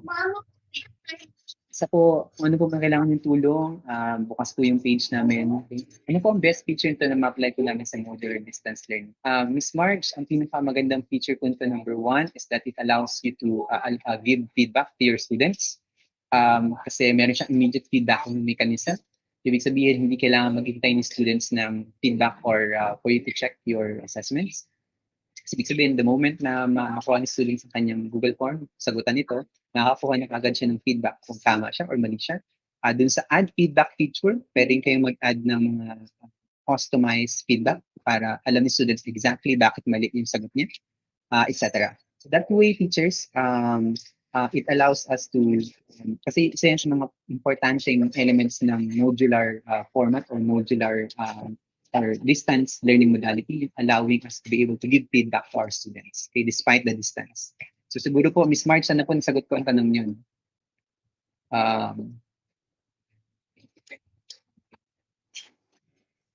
Okay, Miss, paki-confirm lang po kung na-access po ba natin ng link. No? Miss Sir Herowena Bagsik, hindi na po ma-access ng link. Baka po kailangan, Miss, kailangan po natin baka, one, mag-sign in sa ating Gmail. Miss Kelly, ano lang yan, magpaprocess lang yung video and you can repeat everything naman po mamaya. Usually, it takes mga 30 minutes to 40 minutes sa paggamit, sa pagpaprocess ng video natin. Okay, welcome po. Maraming salamat din po, Sir Rona. Cherry, Miss Cherry, na-access naman daw po. Miss Grace, siguro po, paki-refresh na lang po. Okay. Kung meron pa po tayong mga katanungan or anything, okay, thank you, Sir Ronald.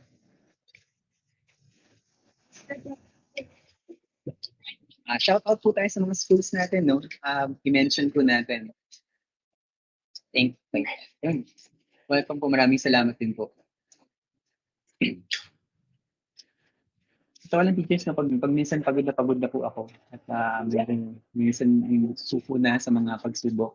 Titingnan ko lang talaga yung mga comments niyo, mga messages niyo sa page namin at nakakabuhay po talaga ng video. Nakakabuhay ng katawang lupa. So maraming salamat din po sa people. Kasi teachers, no, pag may mga comments po tayo or meron po tayong mga kulang or hindi namin na-mention, so please do let us know. Sir Ace, hindi naman. Okay? Hindi naman po tayo nag-ask ng perfect score po dyan. Ang importante po dyan, malaman nyo rin kasi may feedback na po agad yan. So makita nyo kagad kung tama po kayo or mali po kayo. Ang importante po dyan, malaman nyo kung ano yung mali at ano yung paano nyo po itatama. Okay? All our assessments are always formative. Mr. Rosemary, mas lang po, yung email lang namin so far, no, ay wag lang po tayo mag-0 over 5. So, very lenient naman po kami kasi I know learning experience din po yan. Miss Eileen Ramirez, yan find the link for the quiz sessions po. Miss, nasa ano po yan? Nandun po yan sa evaluation. So that's one of the sections in your evaluation. Welcome po, Sir Joseph. Shout out po to Pitalo National High School, Faculty and Staff of Division. Cebu Province, yes! Gusto lang po Cebu. Meron po kami dating program dyan, tawag na Explore. We send students and we explore Bohol and Cebu. So we start from Bohol and then we go to Cebu afterwards. Yes, from Vegan City, Ilocos. Namiss na po ng mga anak ko to. Sir Francis, basta wag lang po tayo mag-0 out of 5. Wow, congratulations po, Sir Jay. Welcome po, Miss Marie Chris. Shout out from Taytay National High School. Okay po. So teachers, I'll be now, I think, giving the the evaluation reviews. Sana po nakakapag-evaluate na tayo. Again, kayo po yung the link is, yes po, case sensitive po ang ating link. Yes. Please make sure po natin na capital GSP yung ating link po. Shoutout po to CC. Hindi ko nakuha yun. CCDA, CCAMHS of Cebu City Division. Haba po ng ating pangalan at siya. Okay. Yan. Okay, so, shoutout po to Sir Edward from Abando, Bulacan. Okay, maraming salamat po. Teachers, maraming salamat po ulit sa inyong lahat. Okay, please, we apologize kung meron po tayong mga hindi na-cover or may kulang po tayo. But we also thank you for always taking time with us and making sure to, and being open to learning. Kasi hindi po madali ginagawa natin. Hindi po tayo, nag-aaral pa tayo. Lahat din ng mga sakripisyo na ginagawa natin. Pero please learn that we appreciate all your efforts. Kaya di po namin ito ginagawa para lang pambayad ng utang sa inyong lahat. Para lang po kasi maramdaman nyo na hindi po kayo nag-isa at lagi po kayo magkakaroon ng kaagapay para sa panahon. And all our efforts, all our hard work sa group namin sa Kaagapay Teacher Support is to let you know how much we value you as teachers and how much we value your contribution and significance to our societies. Maraming salamat po. So we'll see you teachers on our next webinar on Google Sites next week. Shout out po to Katipunan National High School. Yes, thank you po. Maraming salamat.